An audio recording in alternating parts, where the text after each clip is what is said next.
let's do a cheers to the Sobeys and Safeway Liquid Beer of the Week podcast. We ride again. I love you guys. Careful, that cake's hot.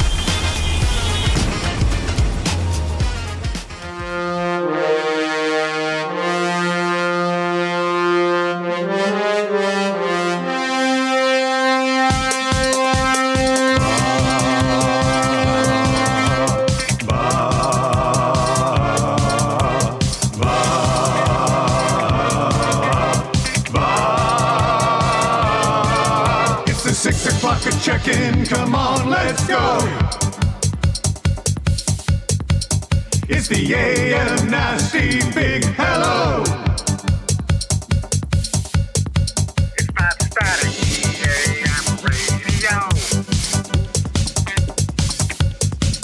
It's the Cool Bed Red Hot Nielson Show. Let's go.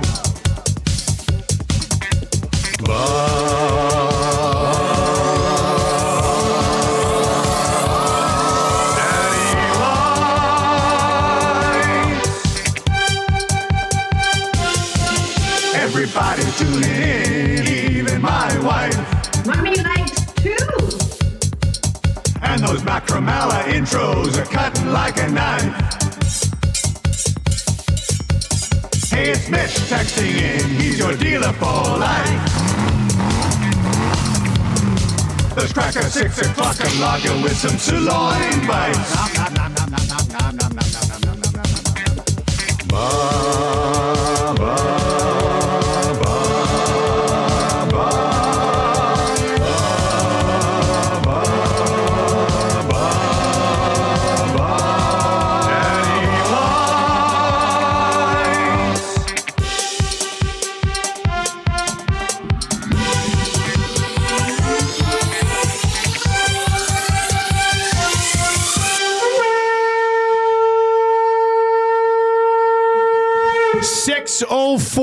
On Edmonton Sports Talk, it is the Nielson Show. What's going on, everybody? Dusty and Lieutenant Eric with you. Happy New Year, Rick. Happy New Year. I haven't seen you since last year. Oh man, I've been waiting 6 days to make that joke. I've been waiting more than 6 days to ask where are they? Where are what? Well, the herrings. Oh, well, we have a controversy on our hands. A controversy? What do you mean? Well, I'm looking now, 11K. And but as of midnight on the 31st, we didn't have 11K. Well, but or at midnight of the 25th, like Ukrainian the end of Christmas Eve. Day. Oh, this is a Ukrainian Christmas thing. I was not aware. You can fill in a few blanks, a few asterisks here or there. Man, I didn't know if that would come up. Who's the final ruling, Quinn? Man, we can't let the committee decide this. I mean, she barely gets by determining draft things. I don't know. This is a hot one. I don't know who the final. All I know final is say that would be. I looked at before I went to bed on Christmas Day. I looked at the subs and we were still like 80 away, and I was like, okay, well, it's not happening. Then I woke up the next day. We're at 11.1. Now we're at 11. So it's like gone up, but then it came down. So I'm going to accuse somebody of foul play. And like somebody bought a couple hundred subscribers. Yeah, maybe it was something like that. Saint like Nick. Old Saint Nick. A Christmas delivery at the end of the day. After all of his journey around the planet, he got home, sat down, and purchased subs. Unbelievable. Him and Mrs. Claus getting nasty. It was a hell of a drive. We were on Reddit. I mean, it was a big thing. Yeah, maybe now the number has dropped back a bit. But that could be because some people just sub to try to get to the herring thing. Now, one thing I did not know, and I realized this when I was home for the holidays, and what a holidays it was. This is the best Christmas of my life. Well, if somebody calling you Big Daddy Davos, it's Big Daddy Cranbrook right now. Big Daddy right? Cranbrook. Still in the mountains. Yeah. I missed calling the Spangler ever so slightly. But it was just a phenomenal family Christmas. Like, it was so fun. We were home for like 12 days back in Cranbrook. Every single day, Marshall and I would go out to the backyard and throw football around. Yeah. My parents have a huge backyard. Love it. So we did it every single day. He tracked it. He made 100 sweet catches over the 10-day stretch. Did you send a picture to Dreger? Everybody has their ODR picks, and you're mine's ready. Pigskin around. We're skating Tuesday after school. Oh, it's already a plan. So things are. It's just a great time. I'm excited to be back. But man, it's a great time. Well, lots to get to. Bury the Cheetah says, let's talk Spite League. Oh, we'll get to Spite League. yeah. We're talking about Christmas LeBron's accomplishments. trays. Hey, hey. Man, it's just Yeah, you're flush. there's so many things to discuss. I'm so happy to be back. I missed you guys. Yeah. I missed you guys. How was your Christmas? It's good. Yeah? Good. And how's working with Dave Jameson last week? That was something else. It was something different. After doing like 2.5 months with Will Fraser, you get to kind of, and we knew the guy before, but JMO, as most people know, provides a different spice. He was all over Iwanik's office, just pillaging that place like a raider. Was he really? Yeah. Nobody else has the balls to do Well, that. he's the only guy that can. He's the only one allowed. But I think we enjoyed Dave, did we not, people? I think he was a good... I like Dave, just kind of dropping in every once in a while. Yeah. Hanging out, shall we say. More in there. That's Definitely. the He should resolution. definitely be able to hang I out like more him in often. there. But no, he's doing good. He's looking good. Yeah. Sounds good. Trev, this was your first taste of Dave Jameson, was it not? What'd you think? I like JMO a lot. Yeah. He's very funny. He's a a very funny nice guy, right? Yeah, I didn't know what to expect, but he absolutely brought it. There was no rust with him at all. He made me laugh quite a bit. And He's a funny guy. Yeah, he had. It was good. It was a lot of fun. He wore the big hat, remember? Oh yeah, put on the the 780 Friday hat? show. He was Classic. He was just. He's cutting loose. Oh yeah. I want to get to a world where I'm gone, you're gone, Fraze and JMO do the show together. I'm subbing. That's what I want. That'd be great. As for that, just a quick herring update. So this is what I did learn. Ken says he wants a poll. Poll schmoll. I know how that'll go. Yeah. So I always thought the only herring you could eat was like this whole side of the fish still, like this big, a fillet, pretty much. But did you know you can eat herring, just little chunks of them? Like the fish. Yeah. But no, growing up as a kid, my dad it was always like a big long piece of herring. Yeah. But then I saw a bunch of people over the holidays Just a little bite-sized Okay, herring. yeah. I mean, so you maybe could- we meet in the middle and I try a little bite-sized herring. I think you did say pickled herring, did you not? Like the ones out of the container. A herring's a herring, right? Yeah, but you're going to deep fry it and grill it and, I now we're bastardizing this whole process. I'm going to dip it in Swiss chalet sauce. That's what I'm going to do. We'll see. Anyway, this will be determined this week, I guess. Oh, the week. Okay. So Friday. Let's figure it out as we work our way through the week. Accompanying your beer of the week, you can have a nice, tasty pickled herring. Box Pounder says, herring tidbits. Yeah, okay, that's kind of what I was. That's what I'm talking about. Like, that's still herring. I'm not you don't have to eat a fish when there's controversy on the line, right? You want to meet in the middle here. It's how I'm approaching it a little bit. Let's try to milk this for all it's worth. Right, so we'll get to that. If you're watching over on YouTube today, hammer the thumbs up for us. That would be great. Let's look. The boys are back together. It's exciting to be here. We've got a busy day of sports. You're talk a conference on Edmonton champion? Sports Talk. The Detroit Lions are conference champions. I was nervous for about the first quarter and a half of that game, but That much, eh? man, the Lions they have 12 defensive players on the IR right now. And they put together an amazing defensive game. There was a shot of Aaron Glenn, your DC, sitting on the bench My later God. on, cross-legged, arm, like he was just kicking back, have a relaxing. cigarette, man. Yeah. It looked. Find your sister and kiss her on the lips. Yeah. Like that's. Oh, by the way, we watched Obi-Wan Kenobi over like the last 3-4 days, all 6 episodes. Okay. The kids were, and even Tam, my wife, we were all loving it. Okay. Speaking of kissing your sister, there's kids in that show, 10 years Maybe old. JJ McCarthy is kissing Sam Darnold on the lips this morning. Wow. I mean, Sam Darnold has had a phenomenal season. I know. We're talking like MVP chance in Minnesota. And last night he looked like the Sam Darnold who couldn't play in any other place he'd been. And the Jets quarterback yesterday was on fire. I mean, what? We'll get to the what a whole flip-flop. NFL picture around 6:30 today. Aaron Rodgers finally has one good game. He told Pam Oliver he loves her. Oh, it was very emotional. What a day. Did you watch Enigma? No, me neither. Gazzola did. Did he? Yeah. What a weird thing. I of all the people here, I don't know if I would have had Tommy Gazzola as Last the on guy the who board, watched yeah. Enigma, the Aaron Rodgers documentary. Let's lay out the show for you. We will get to your morning announcements coming up. Big stories around the NFL yesterday. There's a bunch of them, so we'll get into that. Good, bad, and ugly from the weekend brought to you by Play More Tables and Games. Make the most of your thing. Anyway, good, bad, and ugly coming up around 6:45. Dregs is going to join us. That's a good. We'll talk about Leon Draisaitl's season so far. It's insane. Cool Bad Hotline of the day. Early look at NFL playoff odds. Mike Tanier will be by to talk about who's going to get fired today. The Fan Zone for Fans First. Fan Zone. I was diving into some Oilers stats last night, and I think I found the most surprising stat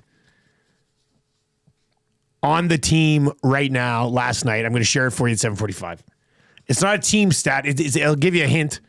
It's an individual player stat. If you can guess what it is, I'll eat all the pickle herring in the world. No, but try to take a guess at this, because I'm going through. I'm sorting different categories, and the one thing popped up. I was like, no way, you got to be bleeping me. But we're gonna get to that for the Fan Zone at fansfirst.ca. A surprising level of production. That's all I'll say. Keep dropping those crumbs, eh? We'll go there at 7:45. Oilers nerds, you'll love it. Kind of easy trivia for Mr. Mike's. 3 questions too many for Park Mazda. That hurts for James H. Brown. We'll go there around 8:30. Ryan Rashad can't join us. He's on vacation in the middle of the desert somewhere. Really? Yeah. I saw on Facebook. What an enigma. I'm Facebook friends with his wife, and they are in a desert. I don't know where. It must be Arizona or something. But they are in a desert and they're walking around it. It's like the scene in Home Alone or in Wayne's World 2 when they had that dream with the indigenous man and they went and walked in the desert. That's the only thing I can think of when I see Rashad's vacation right now. One of those hats with the string underneath, eh? Oh, yeah. Holds it up tight, yeah. Crocodile Dundee. This is probably what I miss the most. The Marmot Basin snow report. God, I can't wait. You were doing it yourself. Oh, yeah. You were saying it to the family. You'd wake up every morning at 8:50 and you'd turn the music on and rush downstairs. I'd wake them all up. And this is how the entire Nielson household woke up for 12 straight days. Get up, everybody. We're going to Marmot. Yeah, but Dusty, none of us ski. Yeah, that's okay. Anyway, we're pretty excited for that. We'll go there, and then we got the wrap, obviously, for William Huff. William Huff making the World Junior Championships look great. Except for Team Canada, of course. Oh, do we need to go there again? Well, I got a few thoughts on it, but what was the Dave and reaction I came to the conclusion. We talked about how hockey is an elitist sport and how Dave Cameron needs to be promoted, a la the Buffalo Sabres model. What a twist. Yeah. You didn't see that one coming, did you? I did not see... Let him run the organization now. Yeah, the Sabres chose that route, and maybe Hockey Canada, given their decisions prior to and during the tournament, no practicing and all that such. Maybe that's the case. Dave Cameron is now the vice president of Hockey Canada. Like you don't want to just move him somewhere where he can't coach anymore. Yeah. They're going to finish 4th at the Four Nations. Sure. If you're watching over on YouTube today, hammer the thumbs up for us. The Nielsen Show brought to you by Southfort Chevrolet. Go see Daniel and the Dream Team at Southfort Chevrolet. Drive a little, but it's worth it when you want to save a lot. www.southfortchev.com.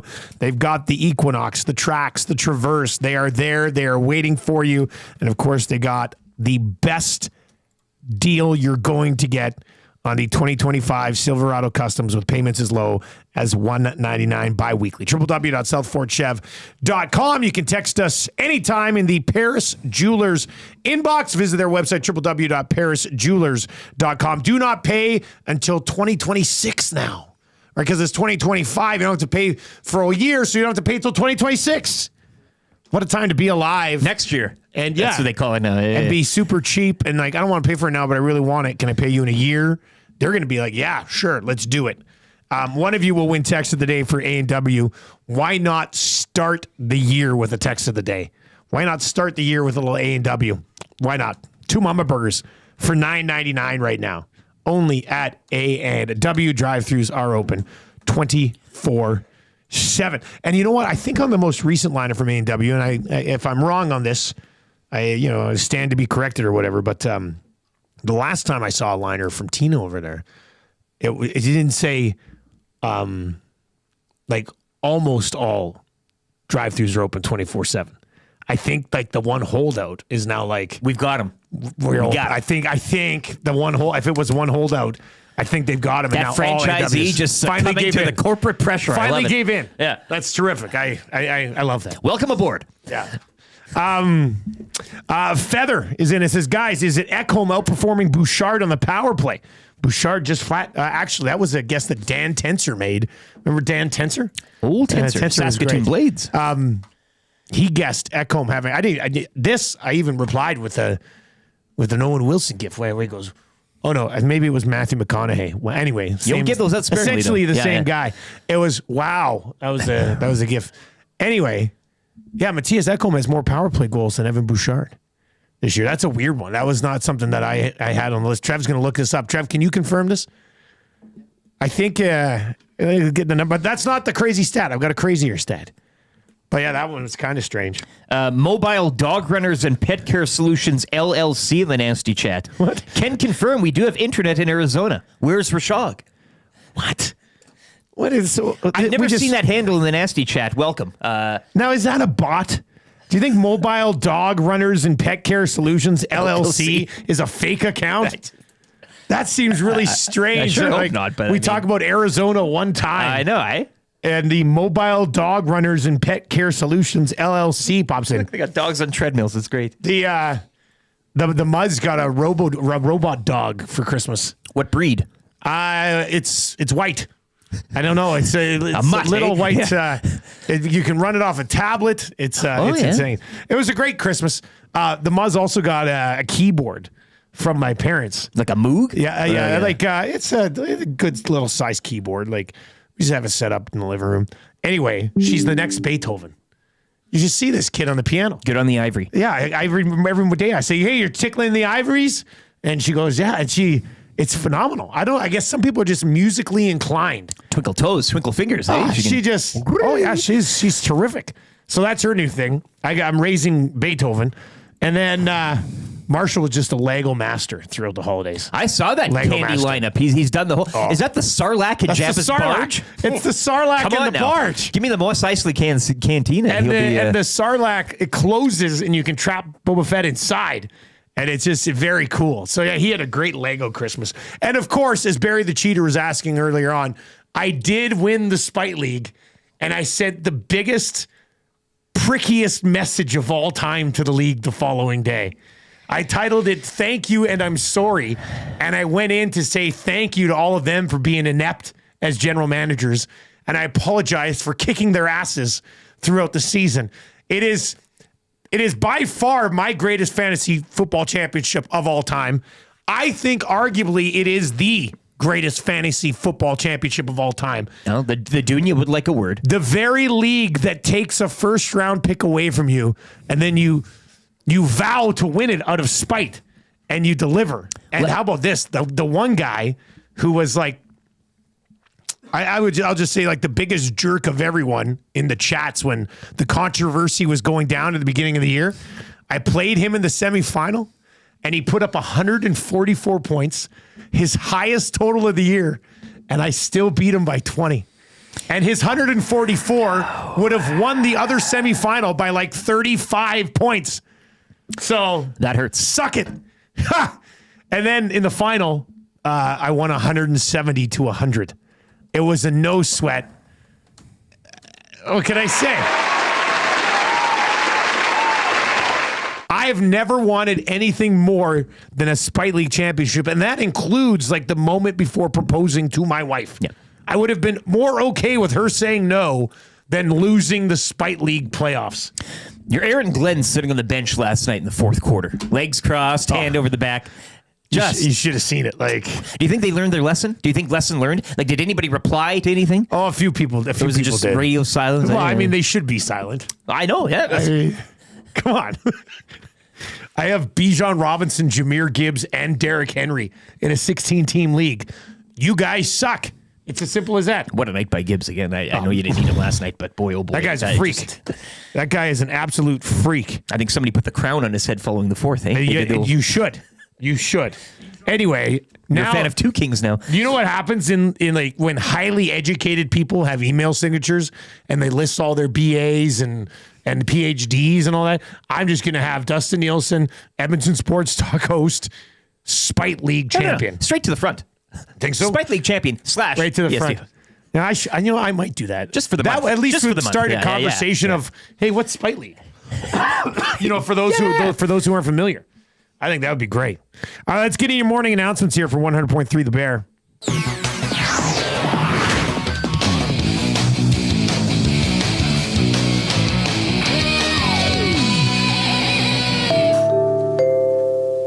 How about this? A Mobile Dog Runners and Pet Care Solutions LLC. This is not a bot, a business. Started about the same time as EST. I love it. Unbelievable. Now they got videos and everything. Like the Down guy in went to the Arizona. channel. Yeah. So they just take dogs and walk them inside? They're on treadmills. That's Hey, amazing. it looks great. I'm going to investigate more after the show. That's a very cool idea. All right. Morning announcements for 100.3 The Bear. UConn is back. Man, does that guy get a lot of time off or what? Hey, he was gone for like 3 weeks. Anyway, UConn and McCord every single morning. You can hear a conversation I had with them today later on, but just stay with us. Lions clinched the division yesterday in insanely impressive fashion. Like That red zone offense from the Vikings, like I mean, that was terrible. Not taking away anything from the Lions, and you're at home and all that, but not really the game that we were all kind of expecting, maybe and hoping for to close out the regular season. Ugh. I feel pretty good, and we'll get to the whole NFL picture coming up here around 6:30. Doug Peterson just out in Jacksonville as well. Surprise! Yeah. You know what? I should probably text Tammy because that's great news for our investment. She was chirping me about the Trevor Lawrence cards over the weekend again. What? Yeah. What brought that up? No, it was like, I don't know. She was asking how much I spent on it. She goes, "Did you spend this much?" And I just said, "Yes." But I didn't like expand on it at all because that number. She's like, "What? You idiot!" And then I was like, "Oh man." you didn't say higher. No, I just was like, "Yeah, totally." Yeah, that's it. That's what I On spent. the nose, yeah. That's what I spent. Don't worry about it. It'll be fine for the family. Anyway, this is great news. This is great news that Doug Peterson's out. But the Lions only having to play dome games the rest of the way to be home for whatever is required to get to a Super Bowl. I feel really good right now. Like It's a big you're not difference making going to game. stop the Lions. If somebody's going to beat the Lions, they're going to have to beat them 36-33, which I think somebody could do. But I really like where they're at right now, and it's just, oh man, it's so neat to see a team that I passionately cheer for, and there's not many of them anymore. To see them in this spot right now, it's phenomenal. And I don't think inside that conference there's not many that could maybe beat them. You circle around maybe one, and that would be the Eagles, but. Well, yeah, the Eagles, you know who else scares me a little bit? The Rams. Okay. Because they get the Vikings. Mm-hmm. The Vikings have lost 3 games this year, 2 to the Lions, the other one to the Rams. And then it would be a very Detroit Lions thing for Matthew Stafford to come into Detroit and beat them in a playoff game. I hear you. So I'm a little worried about the Rams for some reason. I hear you. I feel I see you. September 15th, Buccaneers 20, Lions 16 from Detroit. That's another one that Baker's dealing with that some would be magic. an NFC Championship type I know, game, right? but So, I mean, the I'm Bucks just- have to go through the Eagles if they're going to get there. Yes, but still, what they're cooking right now, I mean, Yeah, we've no, been they're talking good. about them all year. They're hanging around. They're feisty. We'll get to the Mike Evans bonus with our NFL segment just after 6:30, and Geno Smith too. What a day financially for those guys. It's good. Obviously, they need the money, and they got it yesterday. It's a big that's difference, nice. yeah, for them. Yeah, that's a big one for them. The United States winning gold, World Junior gold medal yesterday. Overtime was needed. The U.S. look, they won it last year. If they weren't the favorite, they should have been the favorite coming into it this year. Cream of the crop.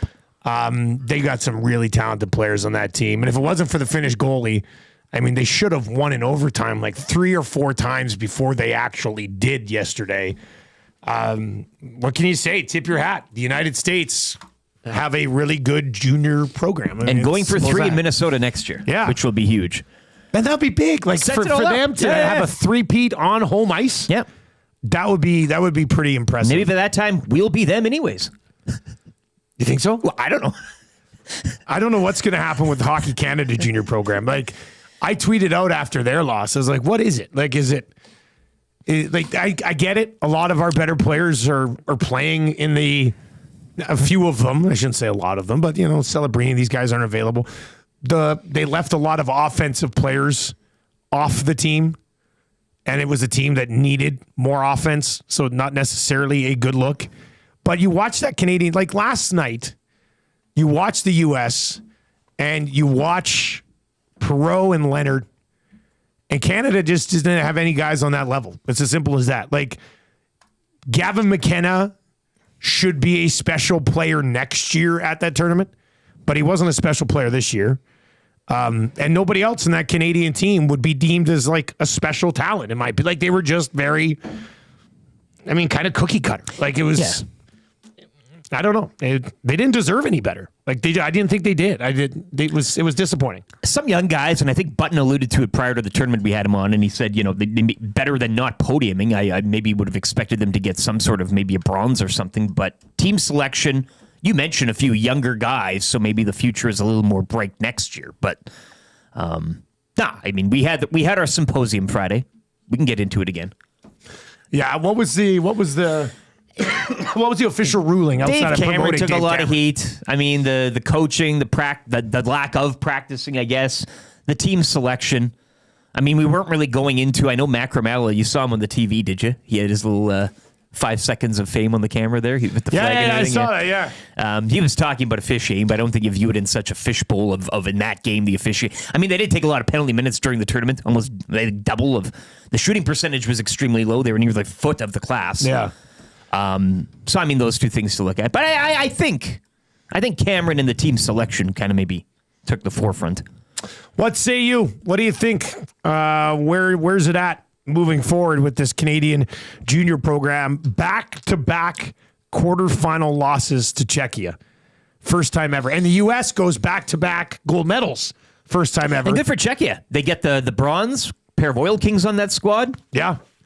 And Sweden. They were loving it. Sweden fails to get it done again. Just one gold medal. That's a stunning stat, too. Joining the Blue Jays in that chair. How do the Swedes only have one gold medal in World Junior history? They've had some really, really good players. You can text us anytime in the Paris Jewelers inbox. Let's get to a few text messages. The inbox is pretty busy. Pretty busy today. CB Radio Guy is in this morning and says, hey, guys, after a long Christmas music break, I'm back. Haven't listened since November 12th. Christmas music ran 24/7. I missed you guys so much. Man, CB Radio Guy, we missed you too, man. But did we have Christmas music playing on the stage? But if you missed us so much, you could have skipped over the Christmas music for a little bit. Unless it was forced upon him, or... Is he talking about the 12 days of EST Christmas? Is that... Could that drove be him it? away? Could that be it? I don't know. Corey Beeson says, Dustin Nielson, more like Dustin Win Nielson.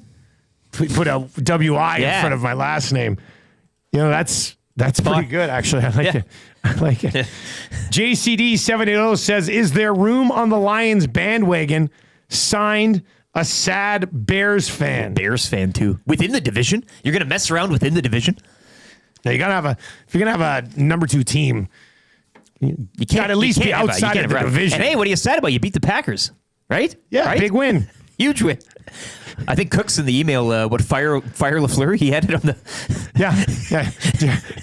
Cookson sent us his liners for the week from Pro Am Sports, and then in bold said Fire Matt LaFleur. So that was good as well. Andrea's in it, says, morning, guys. Any chance I can get a conch for Jason for starting a new position at work and completing a home office reno over the Christmas break? Look at him go. My goodness. You make the rest of us look so bad when you accomplish significant things during the Christmas break. All right, we are off and running from the Popeyes Louisiana Kitchen studio this morning. If you're watching over on YouTube today, 29 away from changing 100. Let's do that. Hammer the thumbs up for us. Sub to the channel if you haven't already. And of course, if you're listening on TuneIn or iHeart or at EdmontonSportsTalk.com, tell your friends how easy it is to listen on TuneIn and iHeart. You need to fire it up, Bluetooth it in your car, plug it in your car, and you are off and running. One of the refs in our hockey game yesterday listened to the show. We went to shake his hand after, and he's like, hey, love the show. I was like, thanks. Where were the power plays? Couldn't have hooked us up with a couple more power plays? If you really love the show, give your boys a couple power plays. That's the deal. Could have used it. Actually, that might have been 2 days ago. Yeah, it was 2 days ago. 2 games this weekend. So And the Muzz had a hat trick on Saturday. So how about this? She has, what do some of the kids call it? Style? Is that what it is? Sty in her eye? Anyway, no. She has a hat trick in Saturday's game. The first 2 goals, she does the McDavid Selly. She gets down on one knee after and rubs. And then the third goal, Tammy goes, you should have seen her third goal. She scored. And then as she's heading back up the ice, she said she went like this. She put her foot out and tipped her hat like this. I was like, no, you didn't. She goes, yeah, Daddy, I did. I went like this. I went, I was like, wow. So yeah, she's celebrating her own hat tricks, which was pretty exciting too. All right, on the way, lots to get to from the National Football League yesterday. Good, bad, and ugly from the weekend coming up as well for Play More Tables and Games. And of course, you can text us anytime, 780-218-9999, 780-218-9999. We'll get some more of your text messages. Keep pounding that box. If you need a conch this morning, let us know why, and we'll hook you up. Let's get to a update right now with Lieutenant Eric. The USA make it back-to-back goals at the World Juniors. Teddy Stiga scoring in overtime as the Americans would beat Finland 4-3. Earlier in the day, Czechia captured the bronze.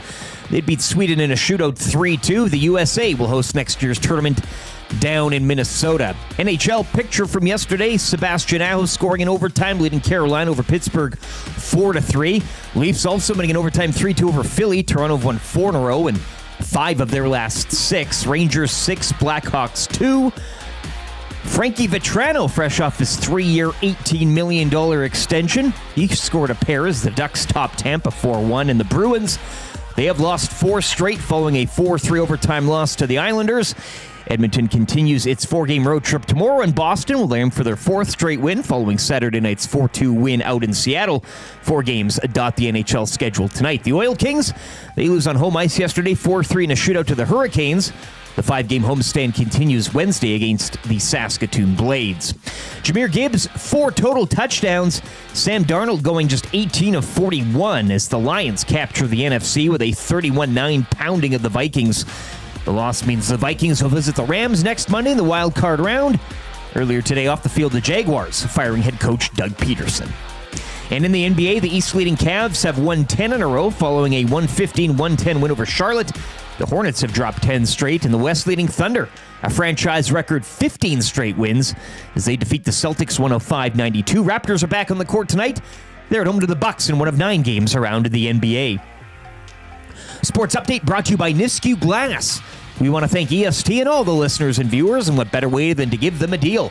Mention Edmonton Sports Talk or present your Nasty Club membership for a 10% discount on windshields, glass, or any of your window and door orders. Call us today to get that ugly broken windshield replaced or to start planning your winter and spring renovation projects now.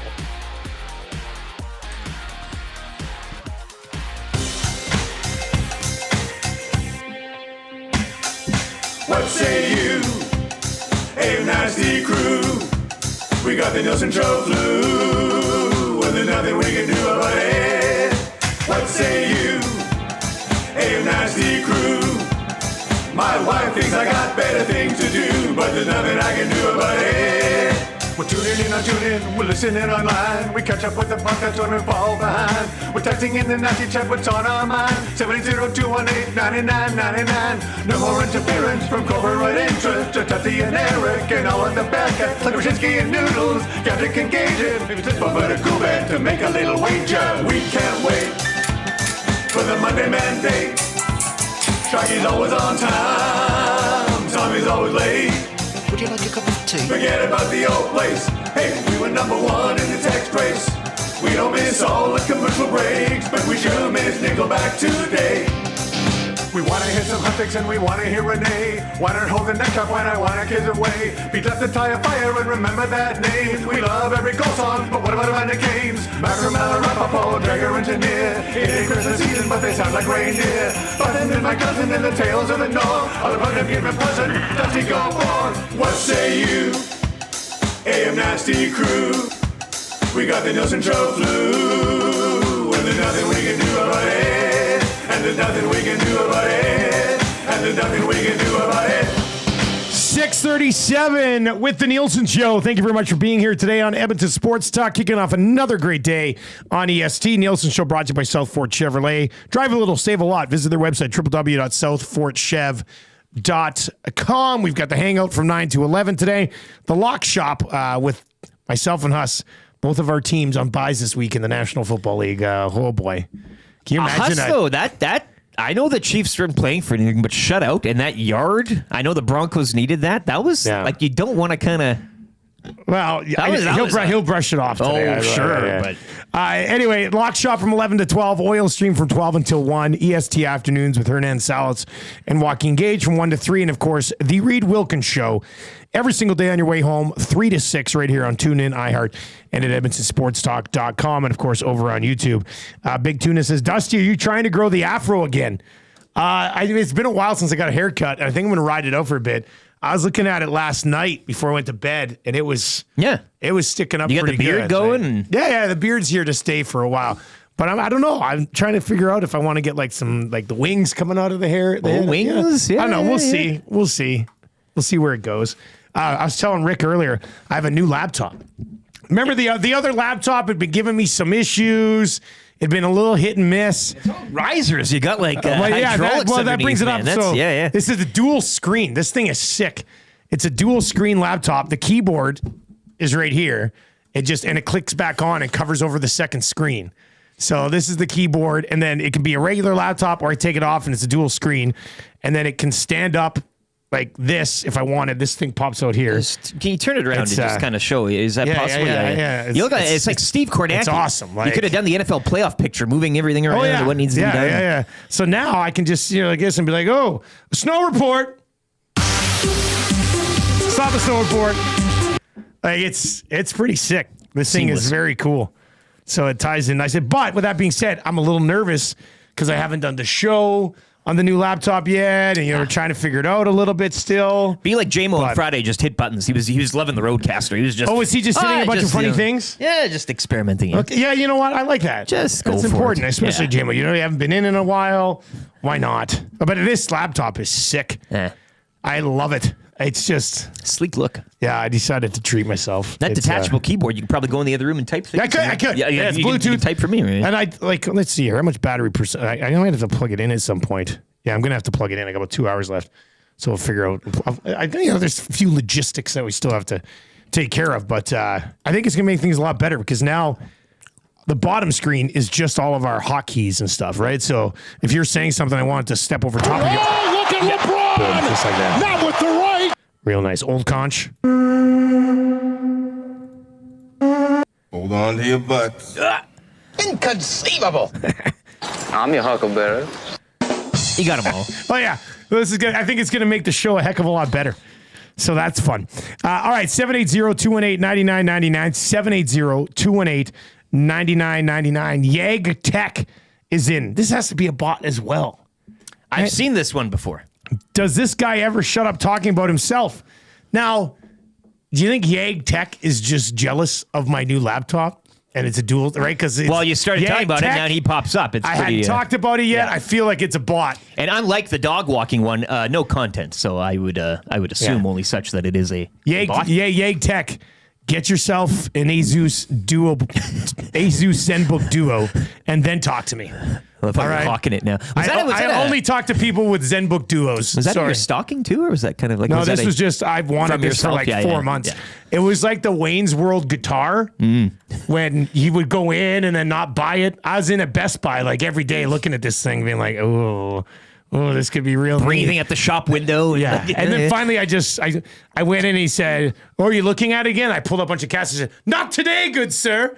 And anyway, I think it'll make cash. You're just straight up cash.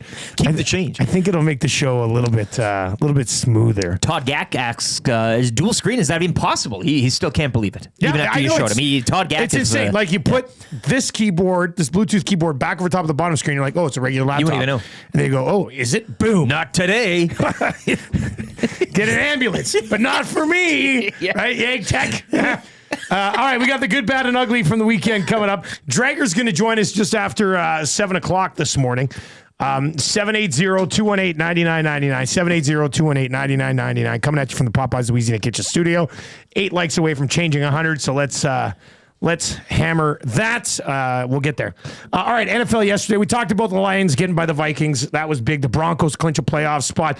Bengals fans are pissed because the Chiefs no-showed, right? Because the Chiefs were too scared to play the Bengals, so that's why they no-showed. I, as a Bills fan, was scared. I think everybody's kind of scared of the Bengals and the kind of the role that they were on, right? Like, yeah, you get hot at this time. Not to say that the Broncos will be an easy out. Great defense, special teams, and all that, but I don't want to eat my words here. I don't want to say too much. New England Patriots go from drafting first overall to fourth overall. You gotta think that's why Gerard Mayo gets fired too. Of all the things, like the worst win. If you're Mayo, could you have any way survived yesterday? Like if your boss came to you and said, "We're going to need you to lose so we can have the first overall pick," but also if you lose, you're fired. Okay, but what if I win? Oh, well, if you win, you're robbing us of the first overall pick, and you're fired as well. It's a douche and a turd sandwich choice. Yeah, so what are you supposed to do there? Kraft's got to wear a bit of that, though, you think, too? I mean, that was his guy, and one year. One year and done. 1 year and over. Tough to institute a program. Mike Evans, how much of his $3 million bonus do you think he gives to Spencer Rattler? Did you see how Twitter this went was down? bumping off when that happened. People were just from all corners of the earth. So Bucky Irving scores a touchdown late. It doesn't look like the Bucs are going to get the ball back, which means Mike Evans is going to end 5 yards shy of 1,000. It would have been 11 years with 1,000 straight, or 11 years straight with 1,000 yards. Then Spencer Rattler throws a pick with like 40 seconds left on the clock, which gives the Bucs a chance to get back out there. And sure enough, instead of just kneeling down, Baker Mayfield finds Mike Evans. He gets the 1,000 yards. He ties Jerry Rice's NFL record for consecutive seasons with 1,000 yards. He gets a $3 million bonus. And Baker Mayfield isn't the quarterback that ruined it. Hugh Jackson had it all along. This is Baker. This is what he does. Baker does this for his guys. This is him going, hee hee. And then Mike Evans fall. And then, like, that team, we said at the beginning of the season, a great neutral. Whoever Bears fan was that wants to hop on your bandwagon, just go for the Bucs. Very easy to cheer for. Great feeling. You know who else is easy to cheer for? Jaden Daniels and the Commanders. He was my spite league quarterback. Yeah. I got a little bit of a soft spot. Should be a fun game. Commanders and Bucs. Yeah, playoff matchups are set. We'll get to those in a second. How about Geno Smith's day yesterday? He hit 3 different $2 million bonuses. Geno Smith came away with $6 million yesterday. Bonuses. What is this? Radio ratings back in the early 2000s? Me on a Thursday night at the Central Casino Sports Bar and Lounge? hitting the slots?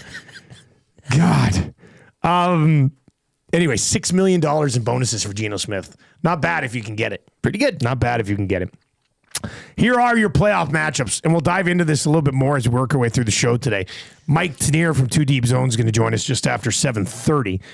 Bills will get the Broncos. Early thoughts on that one? I'm glad the Bengals didn't get in because I was kind of scared of them, but the Broncos, with the Bills, nothing is for sure. Steelers, Ravens.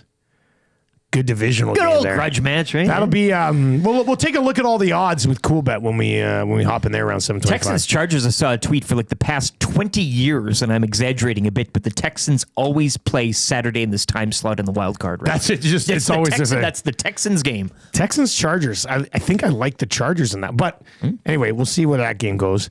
We'll preview all of these heavily on the Lock Shop as we work our way through the week.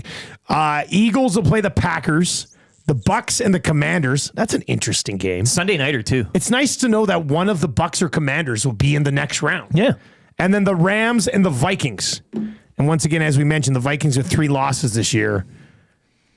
2 of them to the Lions. The only other loss was to the Rams. So not ideal in that front. And Aaron Rodgers finally has a good game.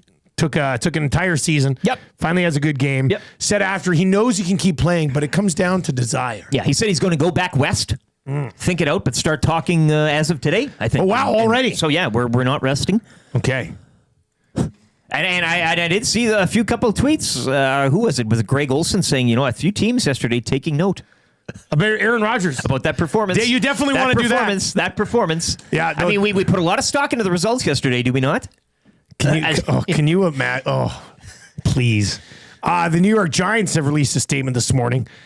Now that our season is over, we felt it necessary to make this statement. Joe Schoen and Brian Daboll will continue in their respective roles with the organization. As disappointing as the results of the season have been, they remain confident in the process that Joe and Brian have implemented for the vision for their team. We look forward to the future in achieving the results we all desire. So, Daboll dodges a bullet this morning. Colts staying the course yesterday. Dolphins reinvesting in their staff even after the Tyreek Hill post game. Tyreek Hill wants that was out. something. Yeah. I mean, there's a shelf life there with that guy, obviously. Absolutely, but he said it. When QB1's out for a large chunk of your season every single year, it's tough to win anything. Want to hang out this offseason, Tua? Like, ouch. If you're watching over on YouTube today, hammer the thumbs up for us. We are changing 100. Changing 100. Darren Dreger coming up. A few things we're going to discuss with Dregs. We're going to get to our good, bad, and ugly before we get to Darren Dreger for Pro-Am Sports. Dregs will be by shortly. We're going to talk some Oilers with Dregs. I've got that one Oilers stat. I'm not even going to get to it with Dreger. I'm going to talk a little bit of, Jeff Skinner's 5th on the team in goals? That's weird. Isn't it like for a guy that you're just like, man, he might not even be in the, and he has been healthy scratched. The only guys with more goals than Skinner on this team are Nuge, Hyman, McDavid, and Draisaitl. And he's playing like 12 minutes a night. He's got that dog in him, eh? It must be. It must be what that is. We'll get into the Canucks. Saw a good poll from people in Vancouver yesterday. Are they going to trade JT Miller or Elias Pettersson? Or both? They're in a playoff spot right now. Yeah, but they can't. We'll get into that. And obviously, we're going to talk some World Juniors with Dregs as well. But let's get into your good, bad, and ugly from the weekend. Brought to you by Play More Tables and Games. From ping pong and pool tables to darts and dome hockey, plus all the classic arcade action you could ask for. Visit Canada's Game Room Experts. Locations in Edmonton and in Calgary, or online at www.playmoregames.ca. That is where we got our arcade machine from, and it looks like it's been getting some pretty good usage while I was gone. Yeah, mostly the track and field championships. As you and I want extreme of getting this thing. It was NFL Super Bowl Tecmo Bowl or whatever it's called. Yeah. But the track and field championships have just dominated. Really? Yeah. Reed and Jay and Trev's been trying his hand, I think, at the javelin toss or something like that. But wow. And a lot of button mashing. It's a game that requires a lot of Yeah. That machine's going to last 3.5 weeks. It's taking a beating. Yeah, I'm messaging the guys that Play More Temple again and say, hey, we're going to need a new machine. Yeah. And don't put the track and field game on it. That would be great. How Yeah, many that games was again, like 6,000 6,500 on there. Holy heck. Yeah. No, it's real nice. All right, what's your good from the weekend? What do you got? Good. Always got to go to the Oilers' 3rd straight win, 7th straight win. They own the Kraken. They've got the Kraken, that big Kraken monster. They got it on a leash, and it's a tight one. Win there, kicking off a road trip. Boston tomorrow night. Bruins' 4th straight loss yesterday.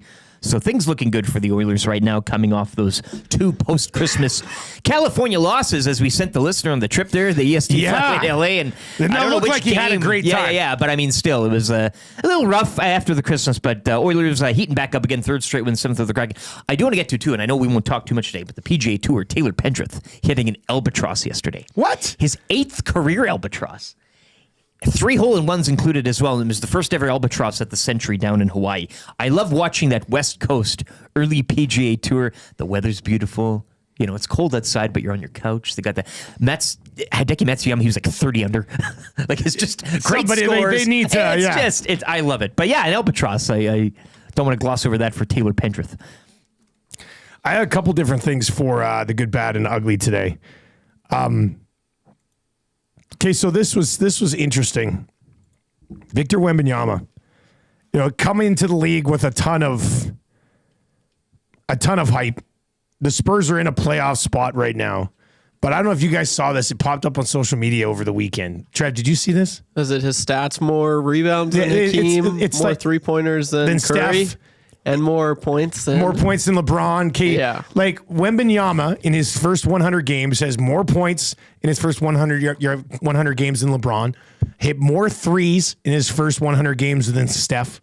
Picked up more rebounds than I think it was Hakeem, or more blocks. Like he's got more of everything than all of those guys in their one category, which is an insane start. Now, I still fear that with his body build, he's going to get hurt and run into significant injury troubles in his career. But what a start. First 100 games, more points than LeBron, more threes than Steph, more rebounds than Shaq, more blocks than Hakeem, more assists. Like, it's ridiculous. Oh, this is body build. Who's to say Greg Oden was a lot more robust? And look what happened There to him. was a lot more weight on Greg Oden. Yeah, I know. I think that's fair. But he is pretty fleet. But that's insane. It's so unfair. I watched a clip. He was like, this is like from my point of view. And he had an iPhone and he just had it by his head the whole time. And he just walks up to the rim and he's like not even a foot below it. I'm just like, it's like it's not even fair. Did you see over the holidays when he went and played chess in New York? He was just like, hey, where's a good place to play chess in New York? And people were tweeting at him. And then he showed up and just played chess against a bunch of randoms. Is he a grandmaster? I don't. Maybe he is a grandmaster. Who knows? It makes sense. Smart guy, I guess. Smart guy. Anyway, phenomenal stuff from him. And the game has changed a bit than when these other guys were rookies, let's be honest. But still, it's pretty damn impressive. What's your bad from the weekend? The conclusion of NCAA football bowl season, and I know it's not completely done yet, as the Orange Bowl will go Thursday, followed by the Cotton Bowl Friday, leading up to the national championship. But I did like the everyday, mid-afternoon, evening bowls, 25% filled stadiums, two schools that don't normally meet going at it in some tacky old name. But it ended Saturday night with Friday night, actually, the Duke's Mayo Bowl. Virginia Tech Hokies, Minnesota Golden Gophers. That's the bowl you're looking forward to because they got all the mayo. They were eating banana and mayonnaise sandwiches during the game. They were dumping all the mayo, getting that all prepared. And then I'm watching on TSN, and I go to my wife. I said, they're going to... And the best part was Minnesota won, and their coach is bald. So like, a bald mayo bath. This is going to be great. And they're about to go to it, and then TSN cuts off. They're like, Sports Center. I'm like, no, where's the mayo? No mayo. So my bad, too, was kind of TSN Plus, and you could get most of these bowl games. They did have expanded coverage on TSN Plus. But no mayo. No mayo for me, no mayo for you, no mayo for the viewers. So you have to kind of go online and watch it or pay more to go on TSN Plus. So, yeah, we got the games, but no mayo celebration as well. What did you think? We haven't talked yet. The Pop-Tart Bowl, all that stuff. Pop-Tart Bowl. We got some Jasmine brought in a lot of boxes. I saw those over there. It's tough. It's like a Christmas treat for me. Like Tammy allows me to eat Pop-Tarts for like just go 2 wild. weeks after Christmas. So I'm almost Pop-Tarted out. But just on the college football front, remember I told you guys I was done playing video games? I was no longer a gamer? Well, I got that college football game for Christmas. Duke? Well, I was trying to pick a team that Marshall could. Anyway, I didn't know about it. I can play on a different level. So I've been playing up a level, and Marshall's been playing on freshman when we go head to head, and he spanks me. Like there's such a big different level between freshman and varsity on that game. He just has been crushing me, and it's pissing me off. I saw that screen grab. Is he a Buckeye? Like, did that? He's is that Ohio where he committed? State. That he's through and through. He was Oregon. Okay, because he wanted to be the number one team. And then when I told him that Ohio State beat them, he's like, "Oh, well, I'm going to be Ohio State now." And so now he's Ohio State. And yesterday he was playing the computer. I went downstairs. I was like, "Hey, what's going on?" He goes, "I'm winning 65-0." Like he's classic college football. He's just loving it. But I'm Notre Dame in my dynasty. I'm trying to recruit a quarterback right now named Cashman. And I'm good. Top 3 schools. I'm fighting pretty hard for him. So it's been. I want Marshall exciting to enter the career mode when you're that high school and then you commit. And I want to. We should follow him throughout follow his season. Yeah, that's a good one too. Anyway, fun game. It's a fun game. My bad from the weekend. And let me preface this by saying I'm a big fan of his work. I enjoy watching him when he's on TSN. But I don't need Luke Wilson CFL takes clogging up my timeline in the offseason.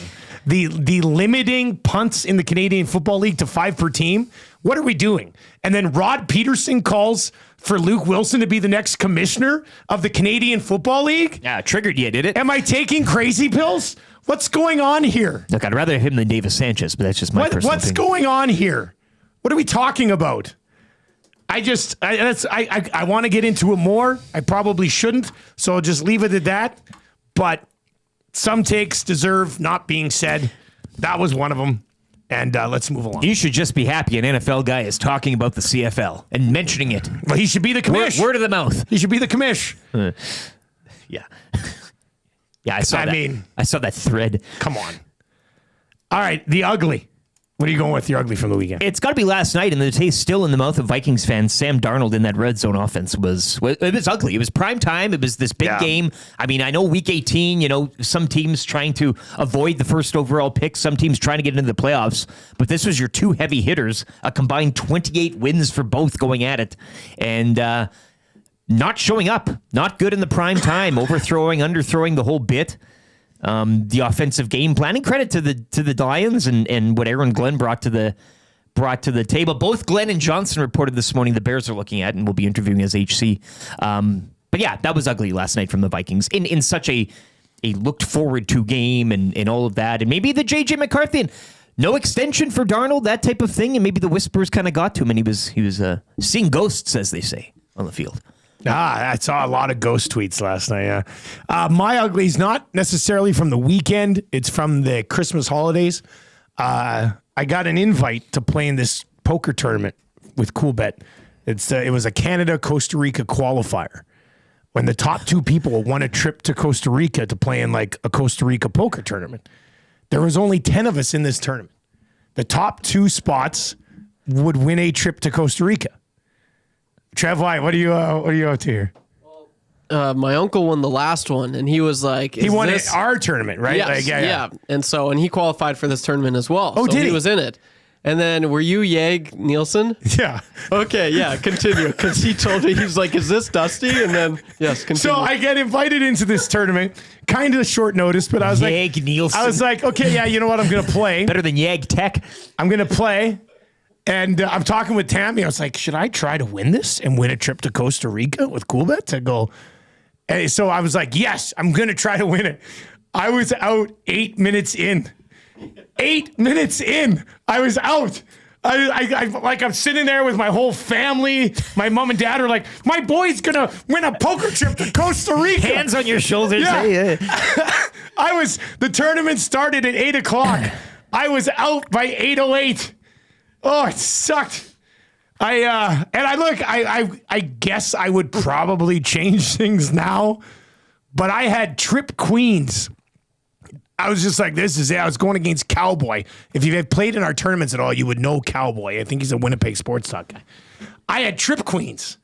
I was just like, there was a king on the board, but I had Trip Queens as like, man, I'm like, this guy goes all in, and I'm like, screw it.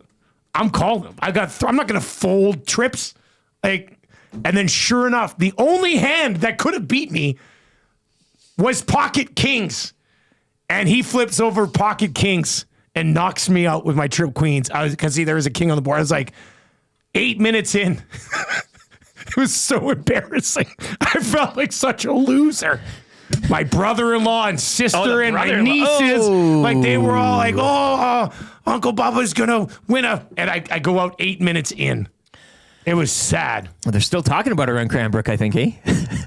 God. Your Keith's boy was in that tournament. He's in the tournament. Finished 10th. Put that on the sign. I love this one. Big Slam Nasty says, CoolBet. We need a filler that doesn't stand a chance. Yeah. Huss says, I got the perfect guy. I'll make the call. Man, what are you supposed to do? 3 queens. Old Am I Yeg. going to fold 3 queens? Yeg Nielsen. Tough one. Tough one. Anyway, that's my ugly from the weekend. 8 minutes in. With something of significance on the line and only 9 other people to get through. And I was out 8 minutes in. Turns out I'm not very good at poker, I guess. All right, Darren Dreger is going to join us. Good, Bad, and Ugly brought to you by Play More Tables and Games. You know how cool it is to go into Pro-Am with all the collectibles? Playmore is like the same thing, but with games and pool tables. And there's a basement in there that's just like a layer of gaming tables. A layer? It's awesome. You have to go check it out. If you haven't checked out Play More Tables and Games, you have to. It's a real nice time. All right, Dregs is on the other side of a sports update here. We're going to get into the Oilers. We're going to talk a little bit about the Canucks and obviously the World Juniors, the United States coming away with a championship. Canada not on the podium for the second consecutive year. Dun, dun, dun, dun. Let's get to the update with LT.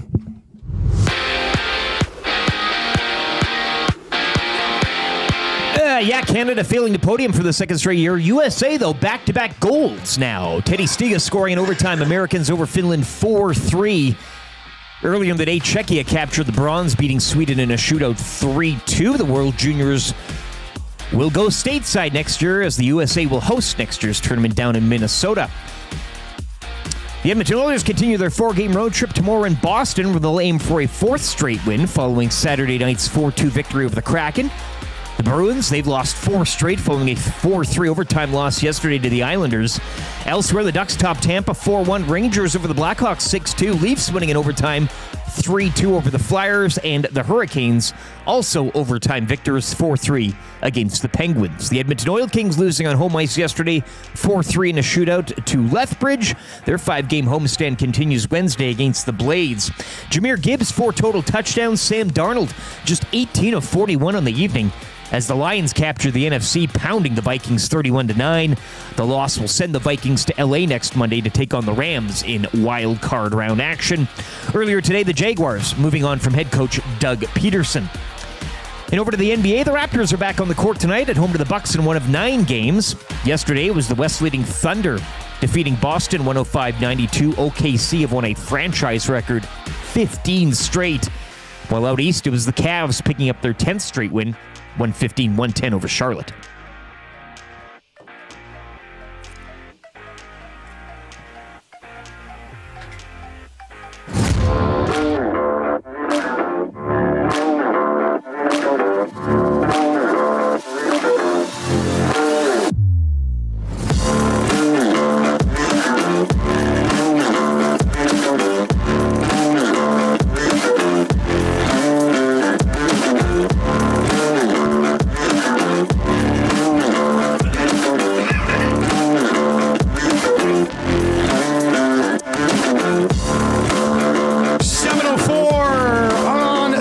Show. Thank you very much for being here today. Tell your friends about Edmonton Sports Talk, how easy it is to consume our content. Tune in, iHeart, EdmontonSportsTalk.com, and of course, right here on YouTube. If you're watching over on YouTube today, hammer the thumbs up for us. On our way to changing 200, so let's keep that rolling. Great comments over there as well. The inbox is busy. We'll get to many of those as well. Phil from a balcony in Banff says, "May the algorithms be ever in your favor. That's why I don't play online anymore. Too many bad beats." Well, I mean, I was playing against a human. It's not like I was playing a computer. Right? Proof? Still got hosed. I mean, I was gonna... Nielson. I love Jordan, who sent in a GIF. I didn't even know people could send in GIFs to our text line. Anyway, Jordan sent one in, and it's Kramer walking in the contest episode with his cash 10 minutes after they started. He's like, "I'm out." Jordan, that's funny, man. That's funny. And Todd Gack asking about this Uncle Bubba talk here, too. Hey, we just kind of casually dropped it. My sisters, when we were kids, would call me Bubba, so my nieces called me Bubba for quite some time. It's because my sister couldn't say brother properly, so she called me Bubba. That should have been your poker name. You know what? Bubba That should be that should be my secret online name. Hey, everybody has a secret online name. More, but I mean, I think that would be. Yeah, I guess now. I'll have to go with not Bubba to try to trick people. Yeah. The Nielson Show brought to you by Southport Chevrolet. Drive a little, save a lot. Go see Daniel and his family-friendly team at www.southfortchev.com. You can text us in the Paris Jewelers inbox. Do not pay until 2026 at Paris Jewelers, and one of you will win the A&W text of the day today. Jack over in the Nasty Chat on YouTube this morning says, "Guys, I'm sick of hearing about the Canucks. Trade both of those babies and shut up."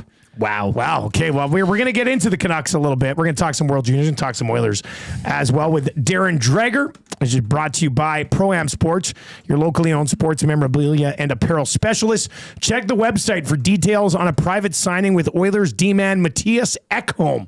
Submit your items or select from there. It's located in Edmonton at the corner of St. Albert Trail, 128th Ave, or online at proamsports.ca. A private signing coming up with fan favorite Matthias Ekholm. And Trev, as we were discussing a little bit earlier today, I've got what I think is a pretty mind-blowing stat on the Oilers that I'm going to share with you during the fan zone at 7:45 today. But it was brought to our attention, and Trev double-checked this. Matthias Ekholm has 3 power play goals this year. Trev, how many does Evan Bouchard have? 0. Is that not insane? Nothing. Yeah. Playing down that money is That's insane. team favor. Very surprised by that. Bouchard doesn't have a power play goal yet this year. I says pardon. Don't get it. Like, that's wild. Hey, let's bring in Drags here for Pro-Am Sports this morning, and I guess we start there just because we were talking. Can you believe Bouchard doesn't have a power play goal? Like I still don't. I feel like the stat's incorrect. How can that guy not have a power play goal yet? Yeah, I mean, given the opportunity for sure, and the fact that he's got the bomb, as we've seen so many times from the blue line, you'd think that at some point one of those would find a way, sneak a way in, and he's not afraid to jump into the play as well. So as soon as you said it, I went, well, yeah. Not that Matthias Ekholm is outgoaling Evan Bouchard on the power play. All right, okay, that's a bit surprising to be sure. But the fact that he has 0 power play goals, I did not know that, I would admit. We're going to get to the World Juniors. We're going to get to the Canucks. Let's just stick with the Oilers. They continue to roll here. It's funny because as well as the Oilers have played, like the Kings and the Golden Knights just won't slow down either. The race at the top of this division is going to be incredible down the stretch, isn't it? It should be for sure. And it looks like the Western Conference as a whole, guys, is kind of rounding into form here. There's going to be some incredible battles in every division. You know, the Pacific Division, all right, you know, you've got some good, strong teams there, but certainly between Edmonton and LA, that battle for second place is going to be an interesting one to watch it unfold. And then you look over in the Central Division, and to my money, there's obviously 5 teams that are going to wrestle, probably right down to the wire. You know, Winnipeg has more or less maintained top spot in the National Hockey League with honorable mention, of course, now to Vegas, who occupies the penthouse suite. But it doesn't look like Winnipeg's going to relinquish. So I guess in the long form, what I'm saying, if you want to throw Dallas coming back into the mix, if you want to include Colorado, who has stabilized some areas, especially goaltending, you know, they are going to be formidable. It looked like the Eastern Conference was the stronger of the two for the first 25, maybe even 30, 35 games. And maybe that's the way it plays out as we drift into the second half here. But undoubtedly, these heavier teams in the West, these experienced teams in the West are starting to find their stride. Darren, the Oilers will host the Kings next Monday in a delicious matchup there. This follows the 4-game road trip the Edmonton's currently on. I just want your thoughts on this trip. Perhaps a good time to make hay for this team as well, following, the 3 straight wins here. They'll visit Boston tonight, who've dropped 4 in a row, Pittsburgh Thursday, and the Blackhawks Saturday. But I know it's a pro league, and everybody's good and where they should be, but quite an opportunity prior to next Monday's contest with the Kings. It is, provided the Oilers play the way that we know that they can play, the way that they've played of late. If you take your foot off the pedal even a little bit, you're going to get stung. I mean, Boston waltzed into Toronto on, I guess it was Saturday night. Ended up losing that hockey game, but man, they were good. It just had that kind of bite to it, that rivalry. And it's not like, they were dropping mitts and doing all kinds of nasty stuff out there. It just had an energy about it, a back and forth kind of punch swap. So, Edmonton is going to have its hands full with Boston Bruins. They're playing with some level of desperation and uncertainty. You look at the Eastern Conference standings and you go, okay, well, Boston should be fine. Yeah, they should be fine. But you can also see the holes in that lineup that Don Sweeney, the general manager, is keenly aware of. And he's already fired probably the toughest bullet that he's had to pull the trigger on in a long, long time. And that's firing a really good coach in Jim Montgomery and giving the reins over to Sacco. So a lot to prove in Boston. My point is that's going to be a tough 2 points. Pittsburgh, same thing. The Penguins are fighting for their playoff lives here. It seems premature to talk that way when you look at the standings and you see where we're at in the regular season. But, you can't go on 3 and 5 game losing skids. Otherwise, those points just evaporate. And all of a sudden now you get towards the end of the regular season and geez, we missed a couple or 5 there at the midway point of the season that really hurt us. So of the 3, and I paused because I was going to say Chicago should be the tap in. The Blackhawks should be, but there's a lot that's gone wrong to this point of the season. So maybe Chicago, just in the energy that is driven from playing Connor McDavid and Leon Draisaitl and all the great players at Edmonton, maybe that energizes that group as well. One more on the Oilers that I want to get to here. And when they signed Jeff Skinner in the offseason, it came as a bit of a surprise. I don't think many of us were, with all the moves that they'd already made. Skinner was interesting.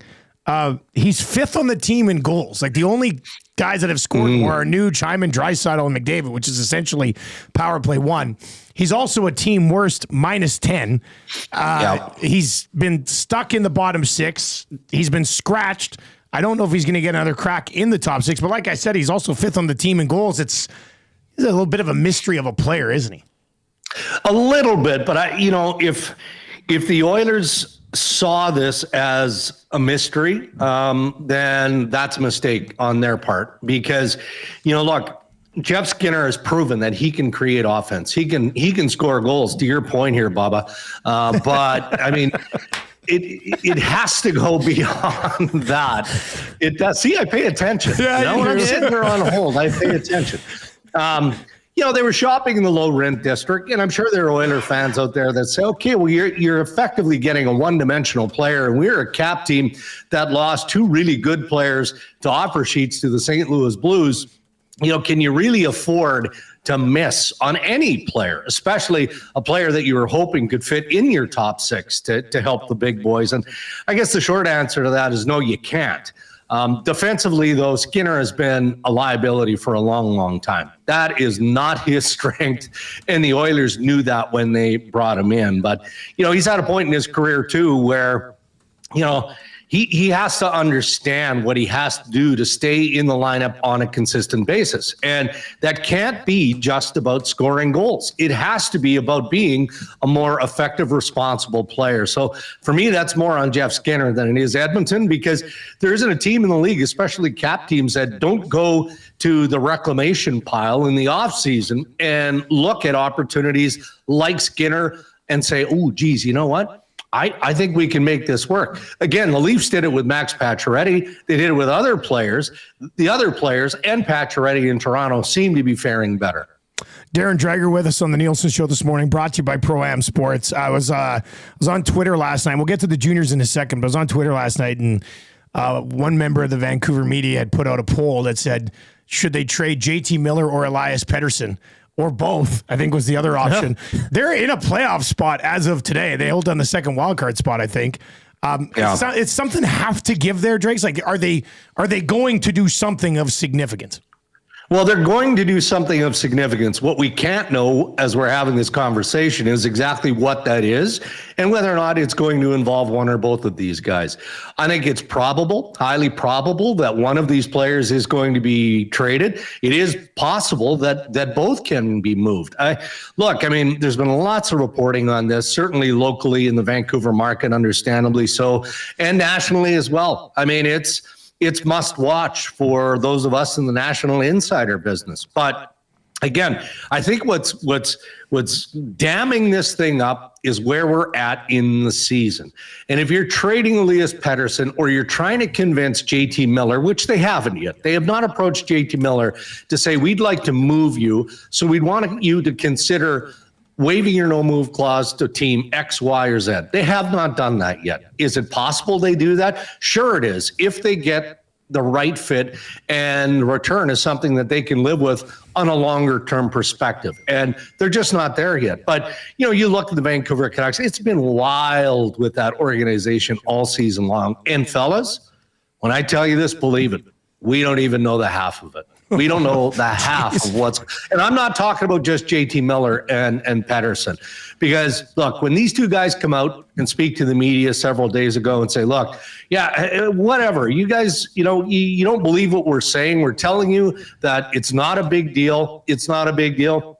It has to go beyond that, or historically has gone beyond that. So I just think that Rick Talk and the coaching staff of the Vancouver Canucks have done a hell of a job to keep this team in the spot that they maintain in the standings. But Jim Rutherford is a hungry dude when it comes to management, right? And historically he's proven that he likes to get his business out of the way early. Patrick Galvin, his protege, the general manager, believes in that philosophy. They're quiet publicly now, aside from the piece that was done extensively with Ian McIntyre. But they're quiet now publicly, which means it's the old duck, right? Quiet on the surface, and man, they are just paddling underneath. TSN's Darren Dreger joining us on the Nielson Show this morning, Edmonton Sports Talk. Darren, to the World Juniors, I know Dave Jameson and I did our little mini symposium on Canada finishing off last week. I wanted to get your thoughts, though, on the USA class of the tournament. Back-to-back golds for the first time. Sets up really nicely with the tournament going to Minnesota next year. Just your thoughts on this group, what they did and the history they made, and is it just a matter of time before 3 in a row next year? Well, I'm not going to say that because, first of all, it's probably the only time. It is the only time in watching hockey and doing what I do that I allow myself to be a fan. And of course, I'm going to cheer for Canada. And lessons will be learned and have been learned. You know, we saw all levels of management from Team Canada come out speak. Scott Salmon, who is essentially the head of hockey operations for Hockey Canada, was not defensive, but very appreciative and wanted the message delivered, which I absorbed, in that there wasn't one of the young men who put on that sweater who did not want to do everything within himself to win gold for his country. Not one. So, look, we can point fingers at everything about the decision-making from head coach Dave Cameron to the roster assembled to those who are left at home. It doesn't matter because the best team in the tournament ended up winning gold, and that is Team USA. So, Eric, to your point, yeah, sure, it is plausible that Team USA could three-peat. Let's jinx them right now. Three-peat. Just keep saying it. Especially on home ice. That wouldn't stand. I don't know how you guys watch this game, but I couldn't take my eyes off Ryan Leonard yet again. Oh, he's good. And Cole Hudson, you know, those two Washington Capitals prospects look like can't miss. And how many times have we said that over the years when it comes to the World Junior Tournament? And the players that you'll watch on this world stage peer to peer, and then they find their way to the National Hockey League. Maybe they have good careers. Some have great careers. Others don't really have any pro career at all at the NHL level. But Ryan Leonard as MVP was lights out good. There were so many that were playing on the same program, right? And to me, that's the biggest takeaway for me. If you want to compare Canada to the U.S., you know, sure, discipline.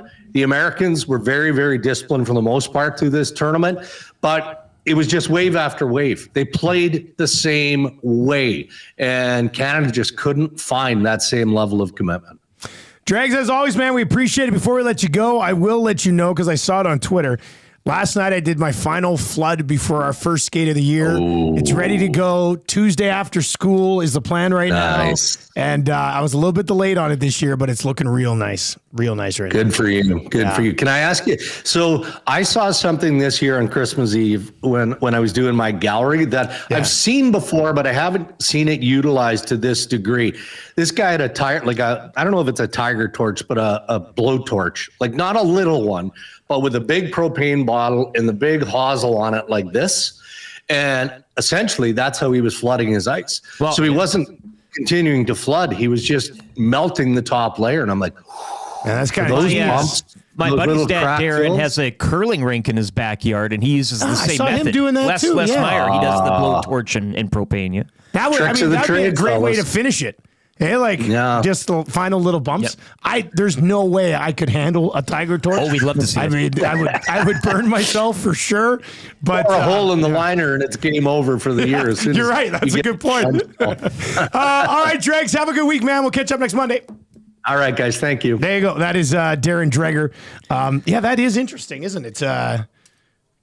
Yeah, you said Tuesday? Is that what you said? Tuesday after school. -2 +3 Wednesday. You're going to be right. Hello. Can't wait. Right after the cold snap. I got to plug in the new computer here. I don't know. That's Let's see. well, it's your screens and board. I mean, that thing takes some juice, eh? Yeah, it does. It does. Look I thought at it it. Look lasted at a little that longer. power supply. That's a tower. Oh, that's not plugged in yet. There's one behind you too. If you want. Yeah, I to don't know. use it. I Try thought that one worked. Oh, What is this? This is the new Let's see here. Does this work? Plugged in. there you go. Now we're There we go. Now we're in business. Mr. Hammond. Now we're in business. Beautiful. Love it. It's like the U.S., what they have, 6 kids on that team that play on Boston College together? Like there's so much familiarity. It's a frat. Yeah. in that group that, maybe that's the proper And as opposed to Canada's, you're picked kind of from all over and really no practicing and putting guys maybe where they shouldn't be and combinations that shouldn't be happening. So yeah, it's kind of the antithesis of what the Americans did. What say you on Canada's early exit? 780-218-9999, 780-218-9999. We're going to get to that's good, and then we'll get into your cool bet look at the NFL playoff lines. I'm excited to get into that. But let's get into that's good for the Italian Center right now. If you're looking for a nice way to be a hero coming back into the office after the Christmas break, why not a tray of paninos for the staff? Yeah. That's good. Nice little microwave for a little bit. It's a great way to start off the new year. I think most people go back to work today. Like it's your full week of after the new year and everything, and you come in with a tray of those. Yeah. They'll be carrying you. You're a hero. You're a hero, That's your resolution. You're very, very excited about it. All right, so here's where I wanted to go. A couple of places, but I want to focus a little bit on Leon Draisaitl, and that's good today. Because, Leon is putting up a Hart Trophy type of season with Connor McDavid being healthy on this team. Like what Connor's missed 3 games? Leon Draisaitl, do you realize how good you have to be to have Connor McDavid on your team, but to be the best player on your team so far this season? Second line play. But I think that's how ridiculous of season Leon Draisaitl is putting together. It'll be interesting to see because you got, I think, what is the top 3 scorers in the league right now? McKinnon, Draisaitl, Rantanen. I think that's what it was. I looked last night. I don't know if it's changed. So it'll be tough to see how Hart votes are switched and, this guy's got this guy, all this stuff. But Leon Draisaitl is putting up a Hart Trophy caliber season on a team that also has Connor McDavid, which is just bloody insane. He's got 29 goals. McDavid's got 15. He's got 59 points. McDavid's missed 3 games. You could say that they're actually, they're points per game. Leon's at 1.51 and Connor's at 1.50. He's matching Connor on a point per game level. He's got 22 even strength goals. McDavid has 10. Nobody else even has double digits. He's just having 9 game winners. McDavid's got 2. Draisaitl is just having an absolutely monstrous season. He's winning almost 57% of his faceoffs. Now he is shooting at over 24%, which some people will say is, well, not some people. Nobody's going to snipe at 25% for the entire bloody year. He's basically scoring 1 out of every 4 shots that he takes. But Trev, how ridiculous is it that you've got Connor McDavid on your team and you are having clearly a better season than that guy, and that guy's still playing pretty damn well. Yeah, it's been fun to watch there, Dusty. It's been so much fun that I actually did drop a video about this. Maybe a week ago, calling it, what did I label this bad boy? I put it, Leon Draisaitl might actually be the Oilers' best player. Whoa! ... Obviously, that's a little bit of a hot take, but right now it's the truth. He's the best Oiler out there, and there's a few things I've noticed from Leon. It's just a huge difference from previous years is his attitude on the ice. And you watch him this year, he is actually back checking. He is actually skating. He is there's so many times where you see if he doesn't get the puck, he kind of looks up and he kind of shakes his head. But he's back checking. He's doing so many things. And I feel like the narrative for quite a few years now, he's a power play merchant. He's a power play merchant and whatnot. this was a few weeks ago, but he might have 6 or 7 now. But a few weeks ago, I know for a fact he had 5 power play goals. So as opposed he's to got last year, 7 now. yeah, like last year, it was half of his goals were on the power play. So he's getting it done on even strength, which like the numbers on even strength, and that's the thing. He's doing it on his own line. Like, he's not being carried by Connor. That's not the narrative right now. Like, as a matter of fact, when they are together, I mean, he's been the better of the player Yes. anyway. Like, yeah, no, without a doubt, it's extremely fun to watch, and I'm here for it. Like, it's really, really cool to see. He's just absolutely bringing it this year. And could he win the Hart? I don't know. You said 9 game-winning goals. he's got 9 game-winning goals. NHL record 16 in a season. So, I mean, he could definitely take a run at that. He could. But the 9 game winners, 4 of them coming in overtime. Yeah. He's a plus 22. Ekholm's plus 14. That's the next best. He's having a monster season. And to put yourself into a Hart Trophy contention when Connor McDavid is on your team just shows how absolutely ridiculous a year Leon Draisaitl has put together. Tube Socks text in this to the Paris Jewelers inbox. There's this dude at my bar that can't stand Draisaitl. He's always on about what a terrible, lazy, one-dimensional player he is, etc., etc. Yeah, but you know, and I've seen in the past, you know, valid.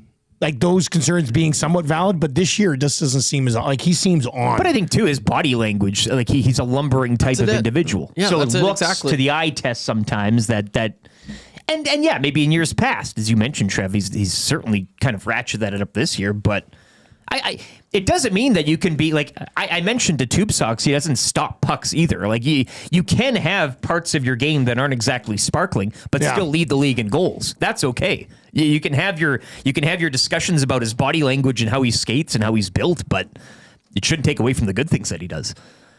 780-218-9999. Big Slam Nasty says, did you see how hard Draisaitl skated for that empty netter on Saturday? He looked like me sprinting to the TV when Gazzola is on the Bozone. That's a good one. Chris Johnston's New Year's resolution on Friday was watch more Bozone. Oh. Of all the things you could have guessed, Chris Johnston's obsession with Bozone is one of my favorite things right now. Every future hit will be in camo. Yeah. All right. We'll get to that a little bit more. We got the fan zone coming up. Mike Tanier is going to join us in a little bit.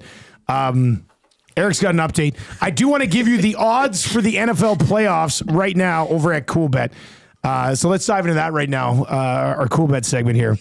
The Chargers are 3-point favorites on the road against the Texans. The Ravens are 9.5-point home favorites against the Steelers.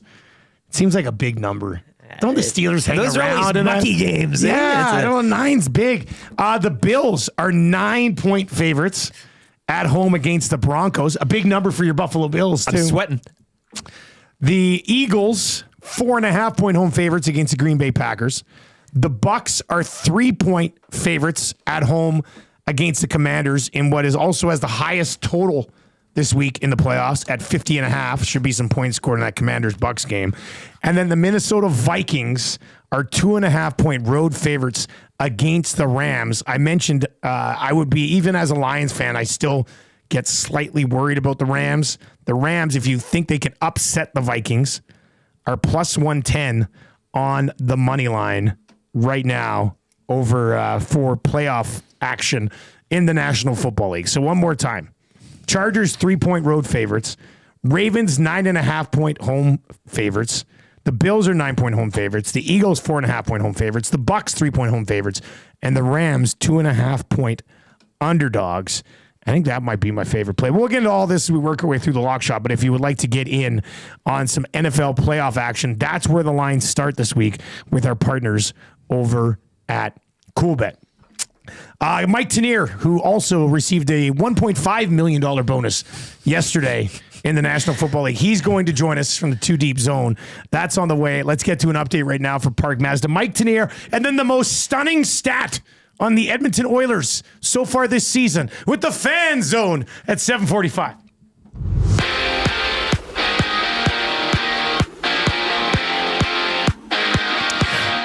Sam Darnold just 18 of 41 for 166 yards, while Jahmyr Gibbs collected 4 total touchdowns. The Lions romp the Vikings 31-9 to capture the NFC. The loss will send the Vikings to LA to take on the Rams next Monday in the wild card round. Off the field earlier today, the Jaguars firing head coach Doug Peterson. More on the NFL picture up next with Mike Tanier. Over to hockey, the USA back-to-back golds at the World Juniors. They defeat Finland 4-3 in overtime. Czechia would capture the bronze, beating Sweden 3-2 in a shootout. The World Juniors will go next year down in Minnesota. NHL picture from yesterday. Hurricanes over the Penguins 4-3 in overtime. Leafs also winning in overtime 3-2 over Philly. Rangers topping the Hawks 6-2. Ducks topping Tampa 4-1. And the Bruins have now lost 5 straight following a 4-3 overtime loss to the Islanders. Edmonton continues its 4-game road trip tomorrow in Boston. They'll aim for their 4th straight win following Saturday night's victory 4-2 over the Kraken. 4 games around the NHL later tonight. The Oil Kings losing yesterday on home ice 4-3 in a shootout to the Hurricanes. Their 5-game homestand continues Wednesday against the Saskatoon Blades. And over to the NBA, the Raptors are back in action tonight at home to the Bucks in one of 9 games. Yesterday, it was the West leading Thunder, recording their franchise record 15th straight victory, 105-92 over Boston. And the East leading Cavs, they've won 10 straight, 115-110 over Charlotte. Sports Update brought to you by the great staff at Park Mazda and dealer principal Mitch Lewicki, where he also goes by the nickname Bubba around the dealership.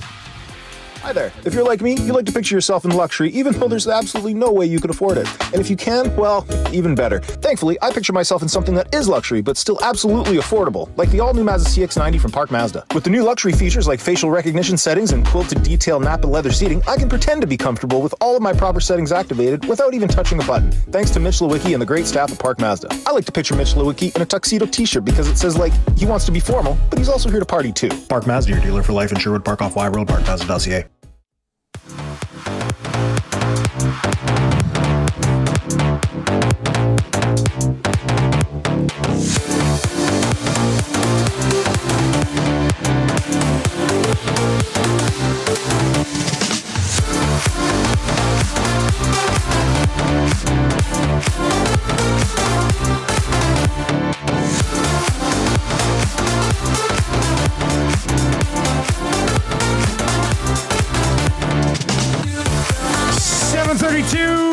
With the AM Nasty. Thank you very much for being here. It is the Nielson Show. How about that beat?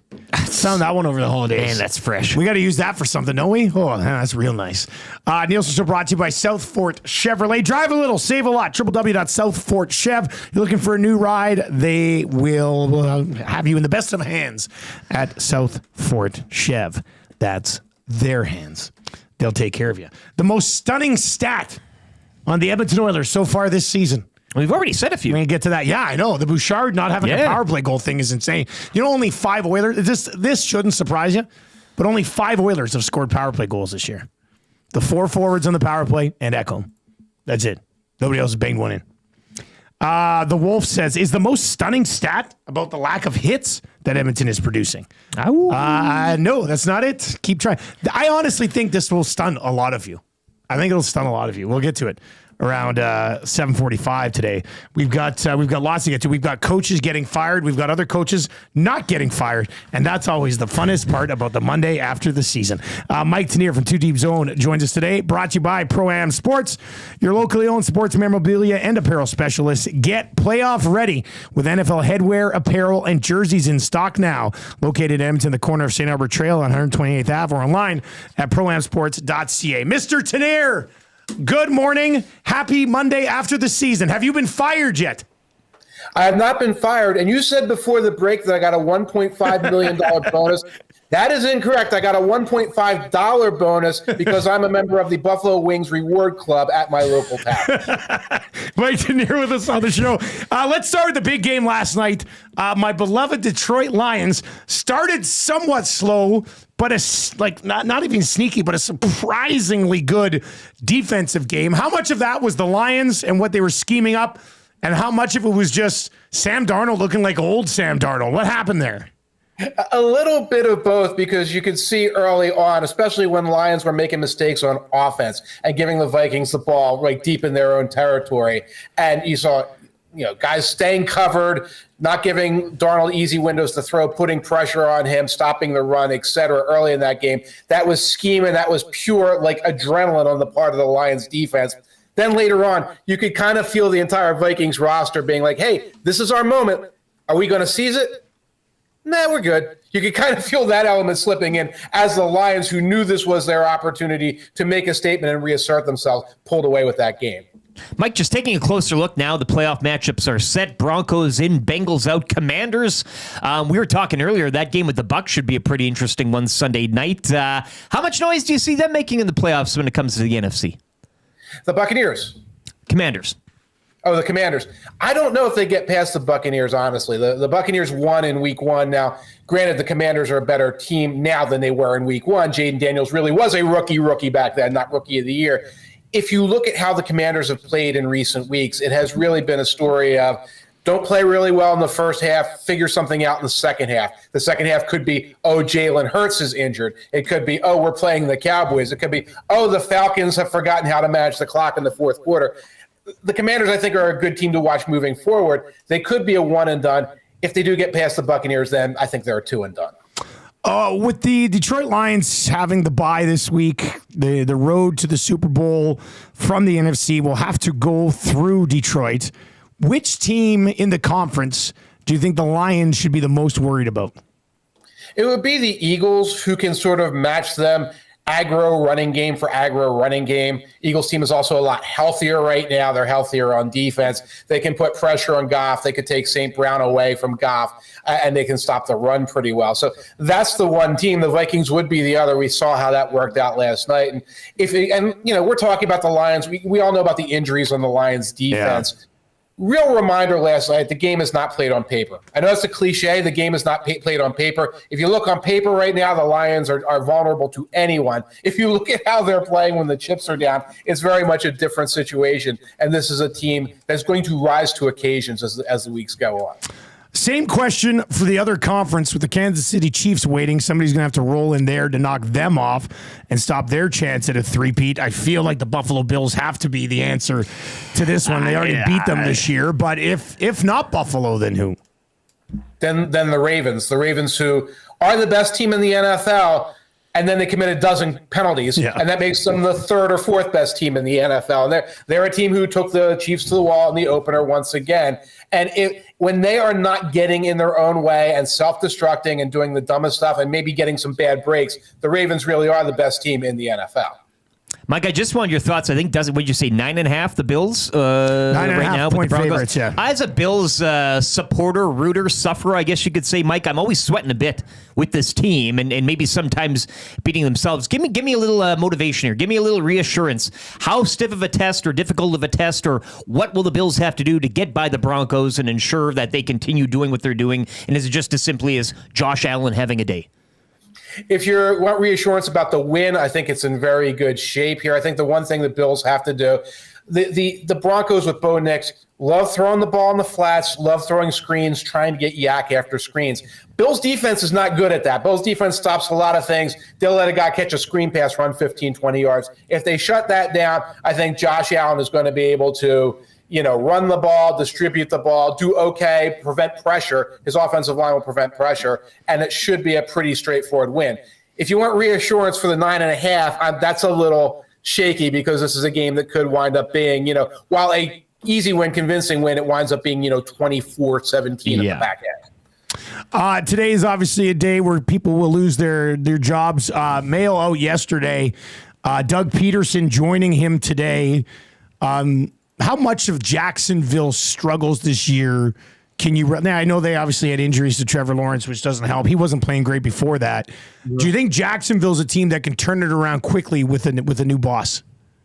Yeah, if you look at the talent on the roster, you're starting with Trevor Lawrence and some of the guys they have on their defensive line, like other Josh Allen, Trayvon Walker, et cetera. That is a team that could, in that division especially, could turn things around. People will talk about the injuries. You're right. Not only was Lawrence playing badly before the injuries, but the Jaguars looked like a disorganized and not well-coached team before that. 3rd and 1 was usually a stop. 4th and 1 was always a stop. goal line situations where always seem to be a field goal, even though they should have been able to punch in. All of these fit and finish things. Those were the things Peterson was always bad at. He wasn't a detail guy. He was a get everybody's mind right and happy kind of guy. You bring in somebody who's a little more detail-oriented, and I think you can turn things around quickly. I am curious. They kept Trent Baalke, the general manager. He's a little bit like the guy in the hot dog suit sometimes, where he causes a lot of friction. He mixes some good mistakes with some good ideas with some crazy ideas. I'm surprised that they're going to keep him. That's a little bit of a wild card moving forward. Mike, what are your thoughts on the voting of confidence as well from some organizations yesterday? And the Giants, I think that was this morning, Giants, Dolphins, and Colts yesterday as well. Yeah, I didn't think Mike McDaniel was in serious jeopardy. I keep wondering why. I mean, it's hard to win with a backup quarterback, but when Tua disappears, the team basically just stays home for 3 weeks. Yeah. Like they don't even show up. That's not trouble with a backup. That's like you have to try sometimes.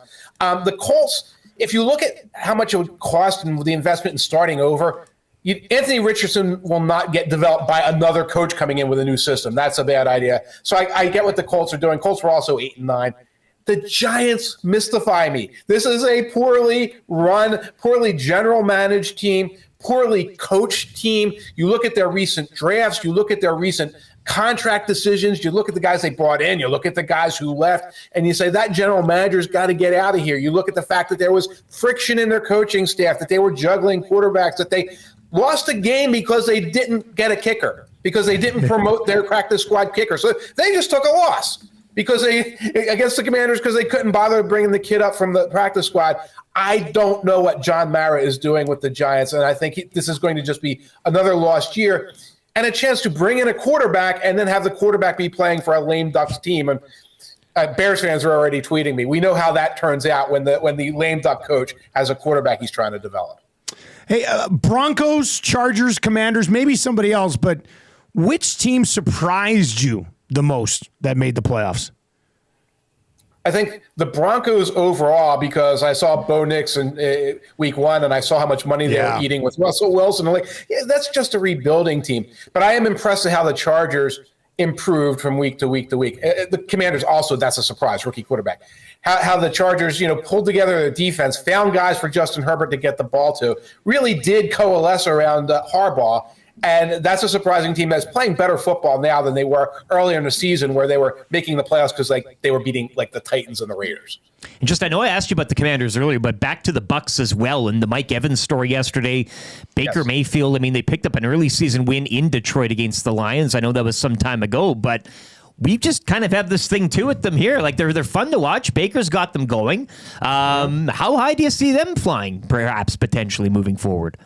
Remember, this is a team that upset the Lions early in the season. Yeah, exactly. And this is a team where I think there's 10 or 11 guys with Super Bowl rings on that team that are left over from the Brady era. And they're not like just the long snapper. They are guys like Mike Evans. Yeah, Godwin's on the IR. He'd be one, but there are others. So, it's a strong team. It's a team that you can't just look past. That's what I was saying earlier. I'm not sure that the Commanders get past them early on. And you're right. They're fun to watch. You guys were talking about Mike Evans. I was sitting in a bar in Philly, and guys are cheering for Mike Evans to get his whatever it was, 1.5 million or whatever it was there, which is a testament to how he is thought of by fans around the league and what he brings to that team. Hey, before I let you go, just quickly, who's your MVP? I know there's a lot of talk for Josh Allen, but Lamar Jackson did have better numbers. Lamar Jackson led the league in passer rating, in DVOA, DER, QBR, any of stat that you like out there, and led a team and set a rushing record for quarterbacks, and led a team that, again, I think was the best team in the NFL. He can't be held accountable for, I think, 1,300 yards in penalties and a bunch of missed field goals this year. Lamar Jackson is my MVP. Excellent, Mike. Enjoy the playoffs this weekend, and we'll recap it all next Monday. You got it. Take care. Enjoy your week. There you go. That's Mike Tanier. I love your shirt today. I'm a big plaid guy myself. You got that on the Dustin Nielson collection. I like it. He must also shop at Mark's Work Warehouse because that was a real nice shirt. I loved it. I think he makes a good point on Lamar. I mean, I know 4 weeks ago I was like, Josh Allen diving for the end zone in the snow and hitting But Lamar basically led. I mean, he had better numbers in every single category. And it's than most Josh Allen. valuable, right? You take that player out of that equation. No, okay, that's what a do fair you do? point, Like too. that's, Yeah, that's it's a not fair the point, outstanding. too. We get the CFL and the NFL, they're two different. But you're Sam Darnold no longer in the conversation for Sam you. Darnold's out. Yeah, the passing yards. That is confirmed. Who's your MVP this year? Is Lamar Jackson or is it Josh Allen? 780-218-9999. 780-218-9999. Or hit us up over in the nasty chat. If you're watching on YouTube today, we do appreciate the support. Hammer the thumbs up for us. We're almost at 200. So let's hammer the thumbs up if you're watching over. It's got to be a 300 like day today at least. I mean, we're all back together. We got to hammer those Pickled thumbs herring. up. Not yet. Not but yet. Under discussion.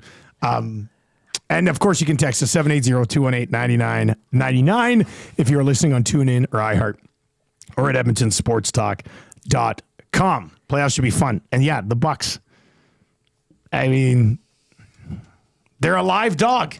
They're a live dog. Oh, you know yeah, what I mean? yeah. That was their favorite this week. But you know, the overall playoff picture, it's a team that I think you have to be a little bit concerned about if you're the Eagles or the Lions or somebody along the way there. All right, let's get. I've been teasing this for an hour and 46 minutes. Nobody's gotten it yet, eh? Nobody's got it yet. You know why Pierce nobody's got Pacific? it? Because it's just so surprising. Okay? Let's get into this. It's the Fan Zone. For fansfirst.ca. By fans, for fans, no fees. I know the Oil are out on the road here for a bit. Quite a bit, actually. What is it, like a road trip, then 4 games, then road trip then again. they go on a road trip. But when they're at home, if you want to get into the game at the best possible price, Fans First has you covered. Like we said, by fans, for fans, no extra fees. Fansfirst.ca is where you can get your hands on those tickets. So in this whole conversation about the surprising stat on the Oilers so far this year, it was brought to our attention that Bouchard doesn't have a power play goal this year, which is absolutely mind-boggling as well. But this one very much surprised me when I was diving into some of the stuff last night. All right, so Leon Draisaitl has 43 even strength points. Connor McDavid has 38. Evan Bouchard has 22.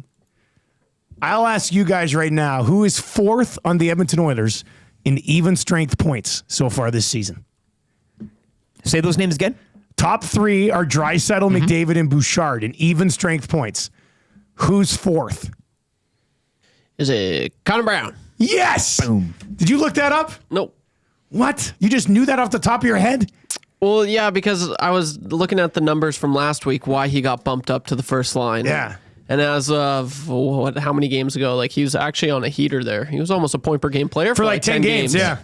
So, but Conor Brown is fourth on this team in even strength points so far this season. Overall. Does that not blow your mind? I don't know if I like that. Like, yeah, well, I mean, so what's the lesson here? Like, what are we learning? Like, other guys need to start producing more at even strength, or do we just tip the hat to Conor Brown and say, hey, hell of a season, because he's got no power play points, he gets no power play time, and only Bouchard, McDavid, and Draisaitl have more even strength points this year than Conor Brown, followed actually by Darnell Nurse, who also has more even strength points than Hyman and Nuge so far this year. I was stunned by this, and I don't know if it's wow, how impressive is Conor Brown, or wow, somebody else needs to do something at even strength.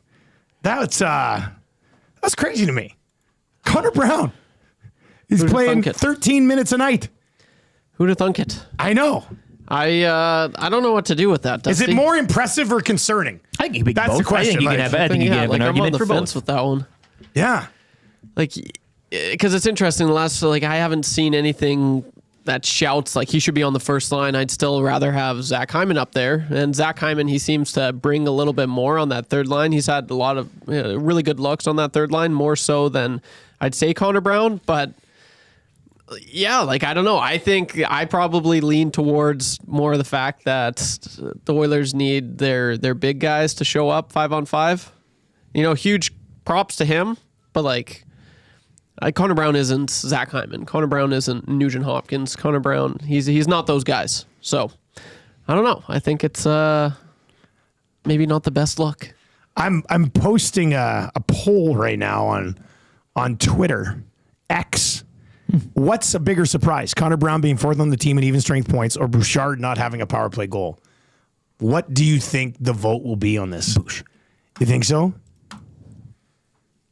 The more surprising stat. Yeah. Probably Bouchard not having a power play goal. Zulu is in it, says the Oilers would be crushing it offensively if these guys would show up. I guess he's talking about the other guys that we're talking about at even strength, right? Like Arvidsson's missed time. Skinner's obviously doghousing it. Podkolzin's too busy unlocking Draisaitl. It's weird because if you just look at the even strength points, Conor Brown 17, then Darnell Nurse, Hyman and Nuge have the same amount of even strength points as Podkolzin. And they have one more even strength point than Jeff Skinner. Think about the way that Jeff Skinner has been used this season. He has one less even strength point than Nuge and Hyman. Like, those two guys need to start producing at even strength. And Nuge has been a little lit aflame here as of late. Hyman had a terrible start. Really, in general, those two guys need to start producing overall. Yeah. Like, that first line's not clicking nearly at the rate that it was last year. Ryan Nugent-Hopkins is at 0.58 points per game, and Hyman's at 0.65 points per game. These are guys who've had big offensive seasons over the last couple of years, and it's just it's not there right now. And imagine how good they've been the best team in the league since late November-ish. Yeah, early December. Yeah, and that's without these guys putting up, I would even just goodish numbers for Hyman. And Hyman went on a nice goal scoring run there after a really, really slow start. But if those guys can get going offensively here, I mean, that takes this team to another level entirely. And you like to think they will eventually. Much like Draisaitl's shooting percentage, as you mentioned, like these things. 24.2 is probably probably not going to continue. But last night when I was diving into some numbers, seeing that Conor Brown was fourth on the team in even strength points, it caught my eye. And then the conversation of, okay, well, is that a good thing or a bad thing? And the fact that Hyman and Nuge have the same amount of even strength points as Podkolzin and just one more point than Skinner. I mean, that's just not acceptable from those two guys so far this season. So with that being said, if they haven't been clicking yet this year, Trev, where would you like to see those two guys play right now? Nugent Hyman. Let's fan zone this thing. Hit us up, 780-218-9999 over in the nasty chat. Where would you have Nuge and Hyman right now to try to get them going a little bit? Yeah, right out of the gate when they did put Hyman on the third line, I was against it. But the more and more I think about it, I actually don't mind that. I'd keep Nuge up there because Nuge is a complimentary player. He's never going to drive the play, and I think that's why Zach Hyman, he is a driver. And you saw, he had some chances. The puck was following him a lot, and he made some really good looks with those said chances. So is this obviously you want Zach Hyman to be on that first line, but maybe find his game a little bit on the 5-on-5 on the third line. I'm okay with it. I thought he had some really good looks.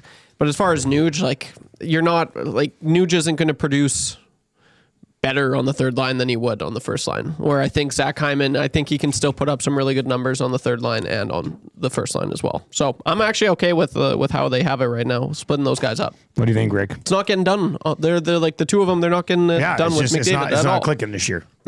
Even strength. Yeah. Yeah, Nuge heating up as a very recent, but maybe that's something to come. Somebody said in the nasty chat here too, Georgia Satellite, the Nugent Himes regression of the Mean World Tour is going to be epic. And maybe this just is what it's just going to come around. Maybe this is just what it is. Yeah, I mean, I look, why not? And as you say, if that does happen, or if they even kind of, get somewhat close halfway there, I mean, look out with this team. But yeah, I don't know. These are two good players, and Hyman had the injury and a slow start, and Nuge I think once the rubber meets the road here and the season kind of goes on, we've talked about the age of this team and where they're at and how they know when to kind of show up and play. And maybe this is now happening with Nuge. We shall see. 780-218.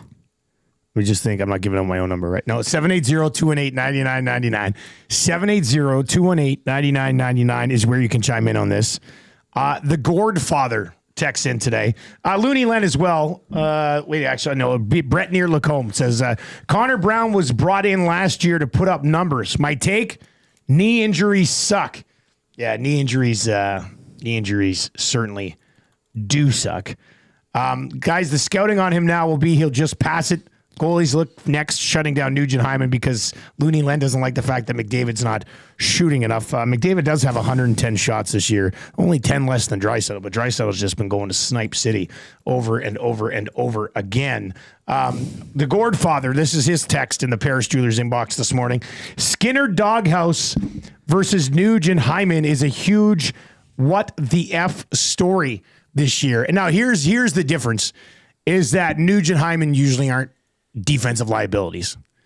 And Skinner sitting at a team worst -10 would be the difference there. But we talked about it with Skinner. Skinner's fifth on this team in goals, as we brought up with Darren Dreger. The only guys who have more goals than Jeff Skinner on the team this year are Nuge, Hyman, McDavid, and Draisaitl. But when we were talking about it with Dregs, it's funny because you basically are playing Skinner in a spot that he's not built to play in, right? He had a nice goal over the weekend. It was a nice finish. But is Jeff Skinner a guy you want in your bottom six? And this is not a play him in the top six rant, but I'm just saying, is he a guy you want in your bottom six come a playoff series against Vegas? It's a tweener position for him because you can't, and if the coach doesn't trust him in those positions to execute that defensive game, which he clearly doesn't have, then that's why. The Oilers could not have looked at it when they were signing him and said, okay, but what if he doesn't work in the top six? Because nobody would want Jeff Skinner as a bottom six forward, right? You brought him in here to provide offense. And from a goals perspective, he's got the fifth most on the team. But I don't know. He is a square peg in a round hole right now that I don't necessarily know if I could see in the playoffs him having no ice time and being it's scratched. Like getting a low riding car and you live in a rural community with dirt roads.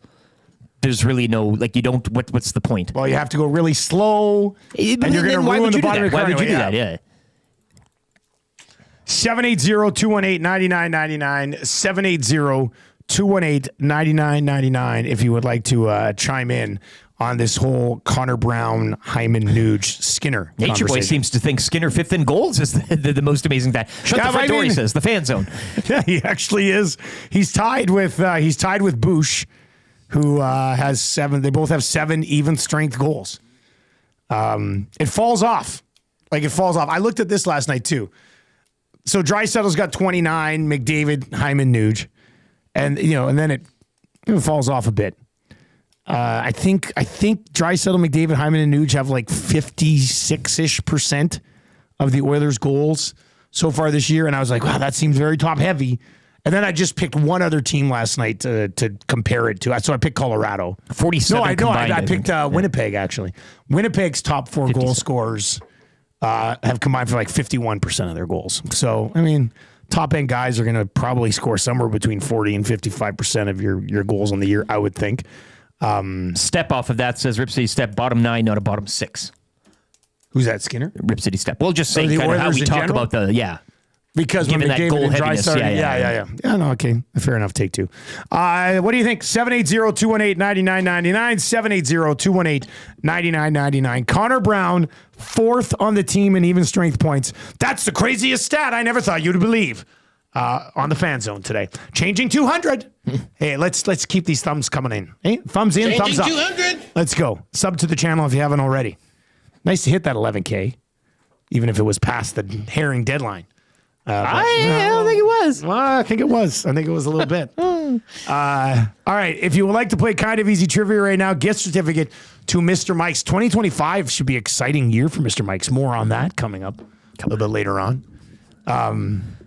The news is they're actually going to open a location right behind this door, and whenever I want a classic Mike burger, they just hand it out to me. That would be That's the next step. That's the next step. Medium rare, please. Terrific. If you'd like to win a gift certificate right now, play Kind of Easy Trivia. Get the week started right. Text us at 780-218-9999, 780-218-9999 if you want to play Kind of Easy Trivia this morning. All you need to do is get 3 of 5 correct. I'm pretty sure you're going to win this thing. And you win a gift certificate to Mr. Mike's Steakhouse Casual, the casualest place ever. Let Trev know if you want to play. 780-218-9999. Also coming up in hour number 3, more conversation on the mighty oil. Should you desire it, let us know. 3 questions too many for Park Mazda coming up. That hurts for Trent and the team over at James H. Brown. Marmot Basin Snow Report. The wrap for William Huff. Usually Rashad does join us on Mondays, but he is on vacation with his wife. And they're in the desert somewhere, walking around. I still like the Crocodile Dundee picture you painted earlier. That's the shorts, the everything, the boots, the hat. Yeah, that's... Yeah. You call that a knife? Wonders into an Arizona pub, you know? Like. So he'll join us. He'll join us next week, unless it's a 2-week vacation. No. He's like, no, the Kings are in town next week. He'll be back for that. All right, let's get to a sports update right now with Lieutenant Eric.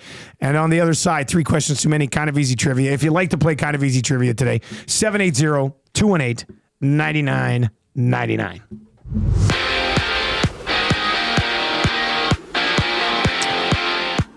The Detroit Lions capturing the NFC with a 31-9 victory over the Vikings last night. Jahmyr Gibbs, 4 total touchdowns. The loss sends the Vikings to LA next Monday to take on the Rams in the wild card round.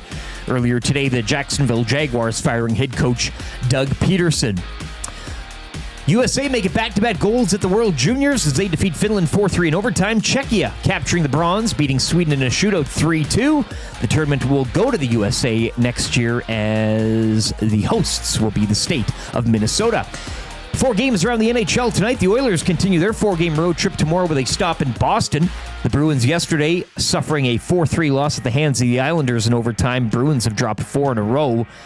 Ducks would top Tampa 4-1, Rangers 6-2 over Chicago, Leafs winning in overtime 3-2 over Philly, and the Hurricanes also victorious in overtime 4-3 over Pittsburgh. The Edmonton Oil Kings, they lose on home ice yesterday 4-3 in a shootout to Lethbridge.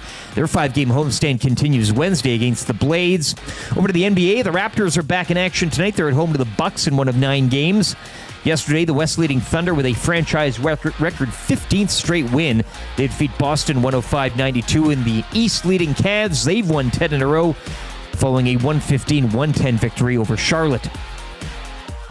Take your career to the next level with Claiborne Services. They are hiring all positions, including journeyman bricklayers and apprentices of all levels. Take advantage of their outstanding mentorship program and work with peace of mind, knowing they are an industry leader in safety. For more, check out www.claiborneservices.com or make it easy and call Jeff, 780-910-6728.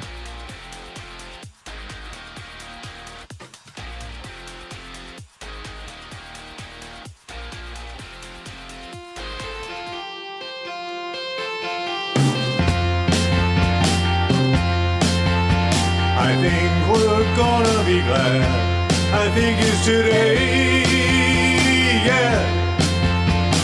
Conor Brown scored last night. His dragon is slain. He's finally off the schneid. He's finally off the schneid. Conor Brown's off of the schneid. It's about time. He's had chances galore, 2-1s and breakaways, yeah. But he could never score, even strength or power play. He's finally off the schneid. He's finally off the schneid. Conor Brown's off of the schneid. It's about time. Got to play McDavid line. You should have scored once, you should have scored twice by now. And got got to play alongside Dry. How could he not score? How did he not score? How? He's played on every line, but he's best on PK. Yeah. He could never find the twine till he found his last game. Yeah. He's finally off the schneid. He's finally off the schneid. Conor Brown's off of the schneid. It's about fucking time. It's about fucking time.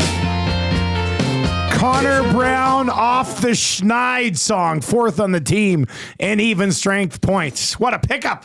What a guy. Yeah. What a knee. Well, looks healthy and contributing at even strength more so than others that you would hope would contribute a little bit more at even strength. It is the Nielson Show. Dustin Nielson, Lieutenant Eric, YouTube Trev with you. The Hangout coming up from 9 to 11 today right here on Edmonton Sports Talk. If you're listening on TuneIn or iHeart or at edmontonsportstalk.com and our live audio player, make sure you stick around. The Hangout coming up from 9 to 11 today. If you're watching over on YouTube today, sub to the channel if you haven't already and hammer the thumbs up for us. That is great. Try to smash through 300 here today on the show. And if you're enjoying the content on the way to work, boy, do we have good stuff for you on the way home from work later on today. The Reed Wilkins Show from 3 to 6. With Commanders fan Jason Milne. Man, glue guy. I saw you wearing Glue Crew stuff. I was. Yeah. Should I be? I feel like it's kind of like anti-AM nasty because they are the PM nasty. You know, it kind of goes against. And why does he get his own brand within the AM nasty EST shop and nothing for the title? I mean, you should have Bubba shirts or Yag Nielsen or something like that. I mean, I think you just asked. It's as simple as that, eh? I just see this all like kind of wrestling type of faction. There definitely has to be an AM nasty soft rivalry. Line. Soft rivalry, you know? I don't mind that. Definitely. Yeah, I talk with Awanik about this. Yeah. You blame Iwanik. Yeah, it's obviously his fault. The Nielsen Show brought to you today and every day by the great partners over at South Fort Chevrolet. Drive a little, save a lot. If you're looking for a new ride, go see Daniel and his family-friendly team at South Fort Chev. You can text us anytime in the Paris Jewelers inbox. Do not pay until 2026 at Paris Jewelers. And, of course, one of your text messages will win text of the day today for A&W. 2 Mama Burgers for only $9.99. What a deal. And to make it even more convenient for you, it does still say most A&W drive-thrus are open 24 hours. That one guy's still holding out. I thought he had joined the group. I posted that Twitter poll. Here are the results. This probably doesn't surprise us. The question was, what's the bigger surprise? Conor Brown being 4th on the team in even strength points or Bouchard not having a power play goal? 81% of the vote right now on Bouchard not having a power play goal. Yeah. People just expected Conor Brown to be a significant even strength point producer. That's not how that's what I read into. That's how you're reading the poll. That's what I read into. All right. We're going to get to kind of easy trivia for Mr. Mike's Steakhouse Casual, the casualest place ever. Who's playing kind of easy trivia today, Trev? Who we got? DJ. DJ's going to play today. Needs to get 3 of 5 correct. Trev, you got the ticker over there, right? All right, let's bring in DJ today. DJ looking for that gift certificate to Mr. Mike's. You ready to go? You bet. All right. Man, it sounds like you're in studio. Excellent phone connection. Perfect. Also sounds like YouTube Trev just a little bit when he said you bet. Didn't you hear that? Do it again. Say you bet again. Say you bet again. You bet. It does sound like Trev a little bit. But his lips are moving. This isn't a, I don't have the mustache, though, unfortunately. That is a great mustache right now. That duster's looking sick. All right, Trev will start the ticker after read the first question. Good luck, DJ. Here we go, man. Who did the Edmonton Oilers beat on Saturday? Seattle. Name a former Oiler who plays for the Kraken. Eberle. Which team won the NFL Sunday Nighter? Your Detroit Lions. Yes, who was the quarterback of the Lions? Goff. Which country won World Junior Gold last night? The USA. Yes, they did. 5 for 5. And Sergio Ramos gets a nipple erection. Oh, is that dirty? This is not just a dream, it's a wet dream of orgasmic proportions. Oh, is that dirty? Frustration sets in and the emotion goes out, and then you just start playing by yourself. Oh, is that dirty? You cannot come to my house. No, not today. You cannot come to my house. No, not today. Congratulations to DJ. He's on his way to Mr. Mike's. Get the classic Mike burger and get what I believe are the best fries in the city. You're going to absolutely love them. Nice to return and get a dub here. For me, at least, on Kind of Easy Trivia. Oh, we didn't start the year too well. No. I don't really get into What that. happened? Chris. No. And Dave was providing the questions, all hockey Oilers heavy, and he just whiffed, swing and a miss, swing and a miss, swing and a miss. On all Oilers questions? And just, I think it was the lights, something kind of phased him, but. Man, I don't want this to come across Roseanne the Barr wrong kicked off way, the year, but yeah. You suck, Chris. No, it was terrible. And he admitted so in the, he owned it, but it was really bizarre. We didn't go off-road with him. It's not like we were asking about, tennis or anything. That's always one of the most important things, to own it. Yeah, and he, right? he did. And he owned it, so good for him. Good for him. All right, 780-218-9999. Fire your text in. We got That Hurts coming up. Marmot Basin Snow Report.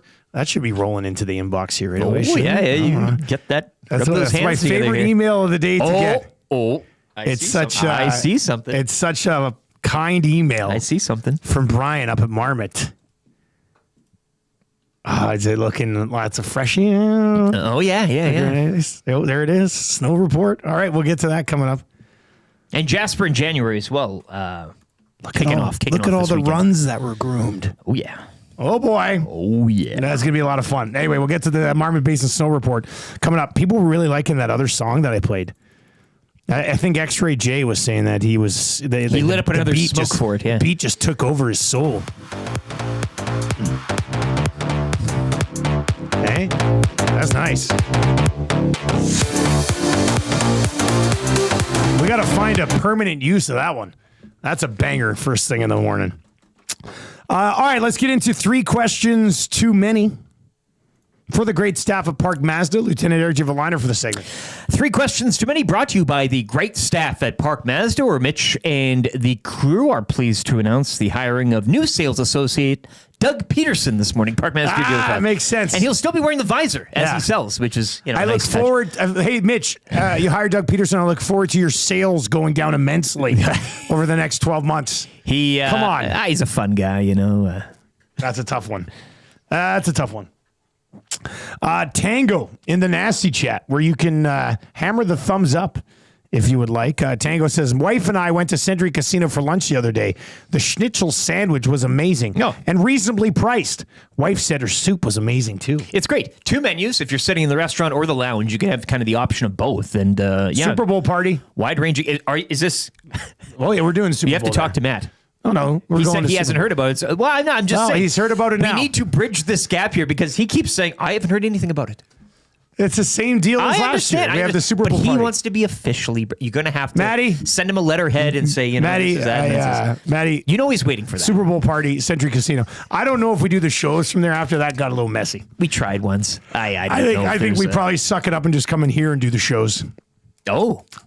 Well, we're not taking the day off after Super Bowl. No, I know, but I just thought the Super Bowl, and then because we stayed in the rooms last year. We stayed there. I mean, it was fun. A little more easy to. But I think because we knew we were staying there, we got a little it, messy. Okay, we let it become an absolute better runaway. behavior, knowing you have to kind of go home. We lost Trev. He didn't show up till about midway through the show. Yeah. That way you have to go home. You have to be a little bit more of an adult. And Killer Caesars though by Renee that morning though. She made that. I mean the toppings on that puppy were. It was a fun day. I mean, I guess we could do it again. We haven't discussed that part of it yet. Maybe you've convinced me. I don't know. That was a rough show. The next rougher morning. than the Vegas shows. It was. I mean, it's kind of same time of year. Gold Medal Mark says, love the show. Got a room booked for Super Bowl at Century Casino already. So, Maddie, I mean, we got to follow through for Gold Medal Mark. The Super Bowl party is at Century Casino. We'll figure it out. Anyway, we're going to pack that place. Last year's Super Bowl, it was good. Renee loves it. She's got a lot of prizing. She kind of... Yeah, we won't break a TV this year. No. I think. Well, you want to first one. You kind of want to make a statement. Yeah, right? we like, did. We kind of. I think we did. Yeah. We did. So yeah. Anyway, I'm looking forward to it. Make plans to join us. I think it's going to be the best Super Bowl party in the entire Blaze City. So make plans to join us. It's going to be a lot of fun. We hit up the casino just outside of Cranbrook one night. I love that one. St. Eugene. Yeah. We went out on there. the reserve there. They have we're in the reserve there. They have no more tables. It's just like all video games. Video games. I played roulette. Got into we did a family home roulette game too. My brother-in-law did a homemade roulette table, and then we were betting. We had a spinning wheel on an iPad, and nice. It was a lot of fun. But yeah, I went out to the casino. That's a nice one. It was good. But I guess what I was going to say is we had dinner out there. And I don't know what it is about casino food, man, but it's usually pretty damn good. It hits. It really is. It'll be my first I had a Monday beef nighter dip. It here. was delicious. Yeah, and I'm not at obviously NFL season, regular season. I mean, ending. you're still going there obviously tonight to have your Monday night meal, eating but the soup and yeah. Anyway, Super Bowl party, Century Casino. It's going to be awesome. Could it be a Bills-Lions Super Bowl? I mean, that would be. You know have what? to wear my Let's new say hat this. you got me for Christmas. If it's a Bills-Lions Super Bowl, let's make this bet right now. Mm-hmm. If your team wins, you don't have to come and do the show the next morning. But wouldn't you want to come in and gloat about that win? Well, you can pop in later in the show and gloat, but you don't have to be there at 6 a.m. I'm just looking for a way to sleep in if the Lions win the Super Bowl. But still have the program But on still, the air. pop in at 8:30 and be like, all right, here we are. Let's talk about the Super Bowl champions. You lose and you have to do the show with Will type of thing. That's yeah. If you lose, you do the Super Bowl show after with Will. That would be funny. Do you have a Twitter account? Yes, at Lieutenant_Eric, and you can follow Edmonton Sports Talk as well at YEG Sports Talk. I'm sure a few tweets up for the Super Bowl party will be coming soon, but everything you need to know revolving around EST at YEG Sports Talk on the X.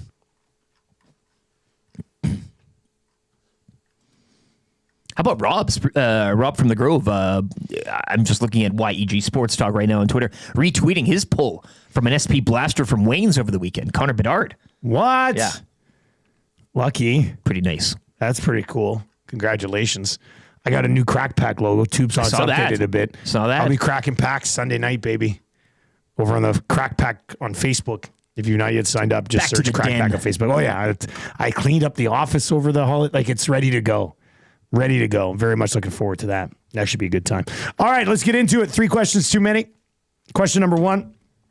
Guys, which player from this year's World Juniors tournament will have the best NHL career in your opinion? Miroslav Holinka. That was quick. I was doing a little read. Well, one of him and Jacko, the Oil Kings, and of course he's a Leaf property. So I mean, we're all gonna get all Everybody's gonna hot love and him. horny about that. Yeah. So yeah, I mean, Trev, do you have an answer to this one? Did you watch much of the World Juniors? Is there one guy from this tournament? I mean, you're gonna say Gavin McKenna? It's tough not to say Gavin McKenna. He didn't really show up in this year's World Juniors, but the numbers that you look at, he's been able to put up for the Tigers He's this year. He's crushing the Canadian Hockey League. It's been insane. Comparing at his age to Connor Bedard, John Tavares, Connor McDavid, other exceptional status players, he's actually putting up better numbers than those guys, which is kind of insane. Who does this guy think he is? Conor Brown? Nope. Oh. Right, because of the stats. Yeah, Brown. I like that. That's tied that in. Yeah, thanks, guys. So yeah, maybe it's an easy answer. Yeah. But I'm gonna go with Gavin McKenna. You know, it's weird with McKenna because you're right. He didn't you can tell he's a really good player, but he was at the Holinka, and I wasn't blown away by him at the Holinka. I left the Holinka thinking about Matthew Schaefer. And Schaefer's a stud. And it sucked that he got hurt. Canada clearly missed him. But, McKenna had flashes at the Holinka, but I left wanting more. And then just because of, what you just said, he's putting up better junior numbers than all these other guys. But he left me wanting more of the Holinka. And I know, underage guy, be back next year type of thing. But he left me wanting a little bit more from the World Juniors this year as well. So I'm sure next year he's far and away the best player in the tournament, and he probably should be the answer to this question.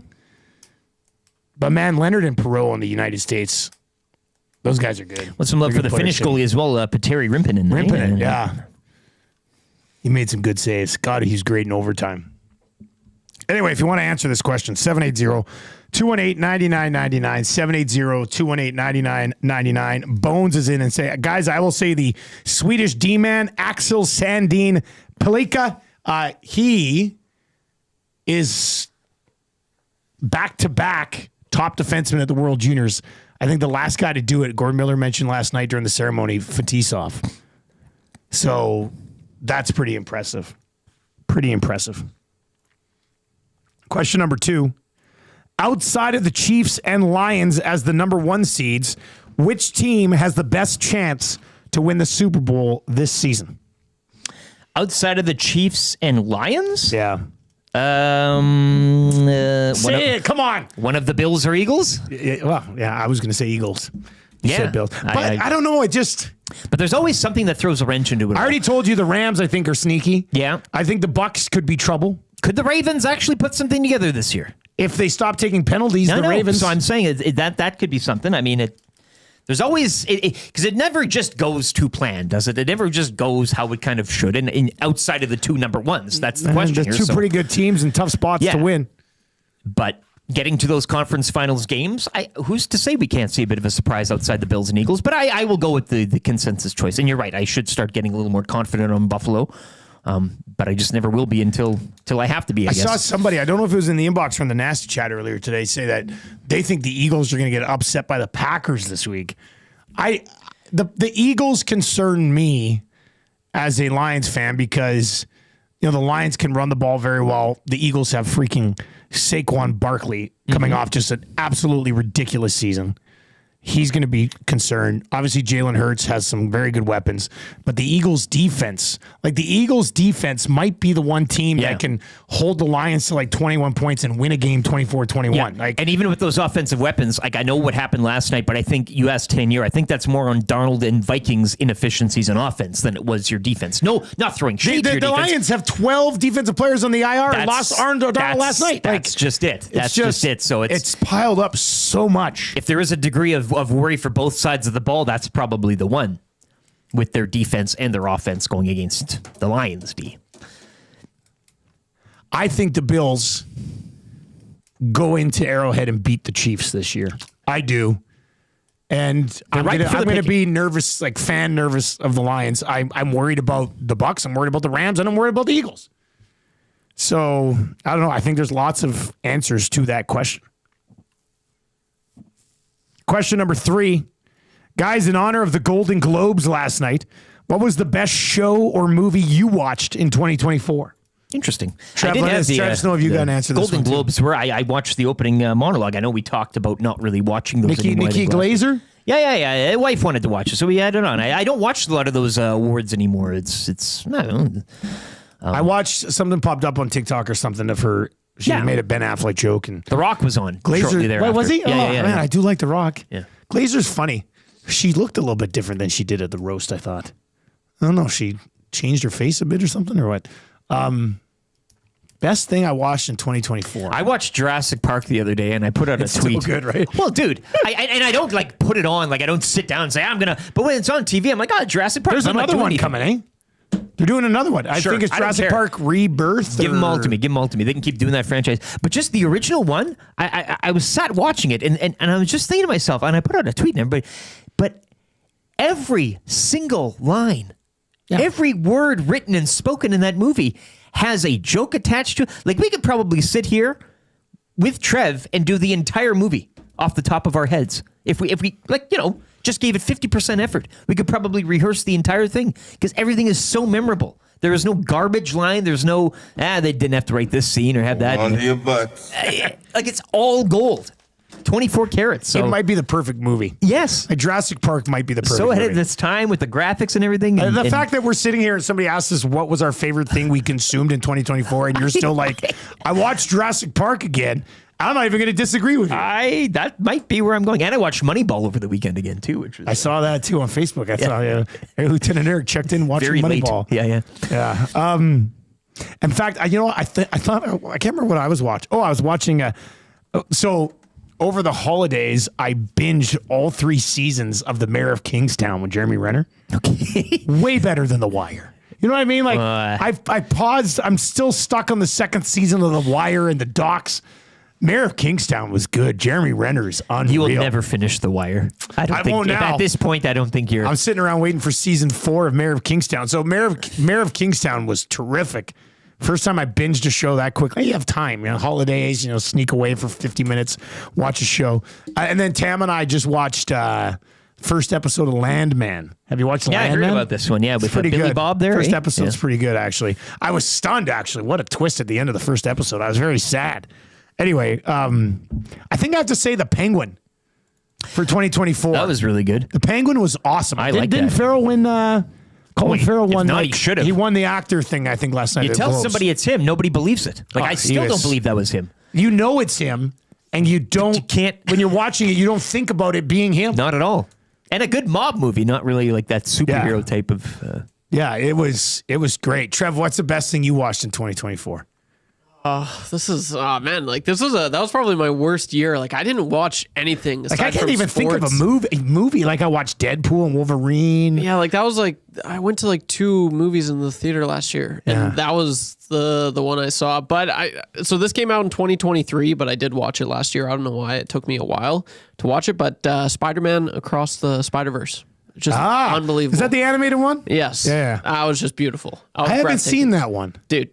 You got to watch it. Is it good? It is. That's the second one, right? Isn't there 2 of them now? Yeah, that's the second one. And I watched that right after Deadpool and Wolverine, and it's like Deadpool, Wolverine. It was awesome. You kind of laugh, but the storyline's kind of meh. But this is actually the storyline in this one is it's amazing. It is so good. I haven't seen anything like it. It's beautiful. It looks amazing. I was in awe. So I'd probably have to go with Spider-Man. I should probably watch that at some point. You would really, really, really like it. Is that Marshall and the Muzz? Oh, the whole fam should watch it. Was it in the theater? No, I didn't watch it. What's the last movie we've been to in the theater? Because I want to see that Nosferatu one. The Dracula. I'm watching that one tomorrow. Are you watching it tomorrow? Yes. Okay, yeah. It looks amazing. Don't tell me too much. But give me Who's in this one? What is this one? It's like a What's it about? spooky movie. People are about talking. Vampires. People are I don't talking, do yeah. scary movies, so I'm out on that one. You know what I wanted? I went. What did I go see over? Moana was the last one I watched. Actually, I watched Moana twice now in theaters. Oof. We went here when it came out, and then we did like a Cranbrook family movie day, and some of them went to Wicked.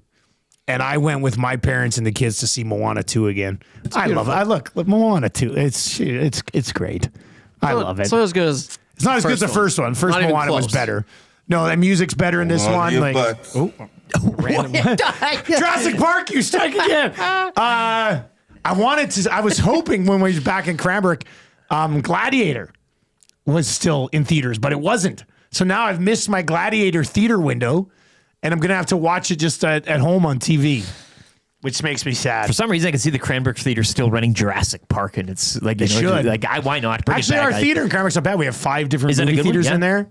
Oh. And they've all, it's landmarks, so the seats have all been full, upgraded and stuff. It's nice. Alcohol. And, It's nice. yeah. Yeah, it's pretty good. Mick the Aussie. Penguin ending was horrible. I'm done with it. Landman is fantastic. Yeah, first episode of Landman was really good. Billy Bob Thornton.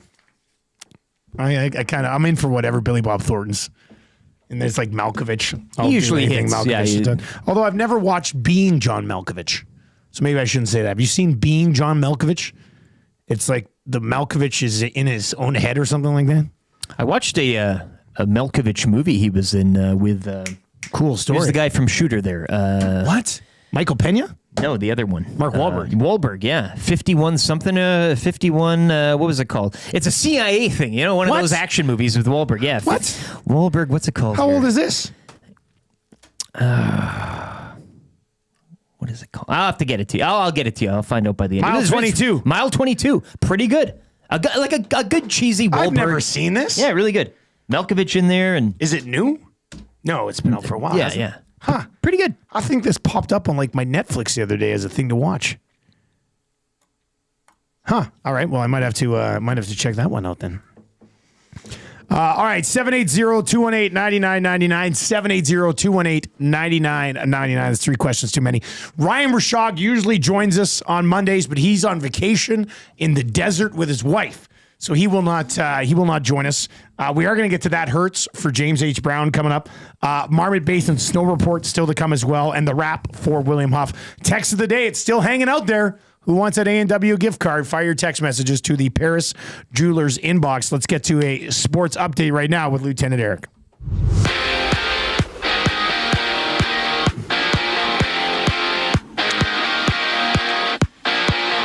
The Detroit Lions capturing the NFC last night with a 31-9 pounding of the Vikings. The loss sends Minnesota to LA next Monday to take on the Rams in the wild card round.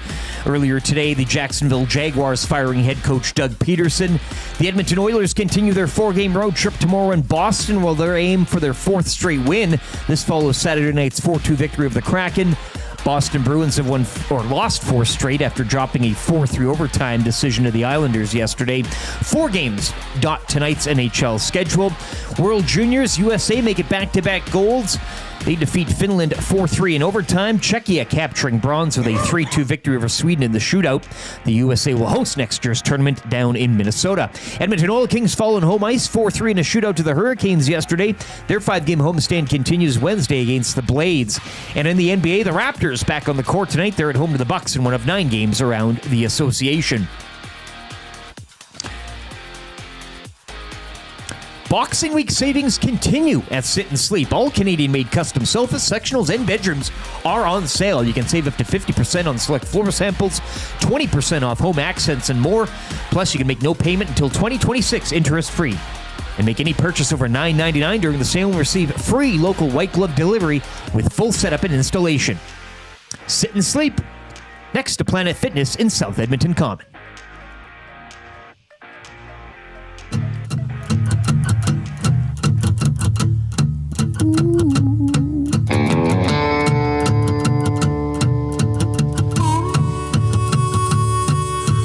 Freezing winter temps going down tonight. You know what that means. The gloves are going on and the flow is steady. The water's about to freeze. Baby, it's ready. Out in the yard where the boards are up and the liner is down, I'm gonna make you such a special place, the best in our town. Baby, it's ready. Ooh, you and me just a floating in the dark, tossing our tubes and hitting it hard, make the smooth ice glow. Who needs a river when you got a rink? We're heating it up, just connect it to the sink and take it slow. Spraying the whole night through, feels so good to flirt with you.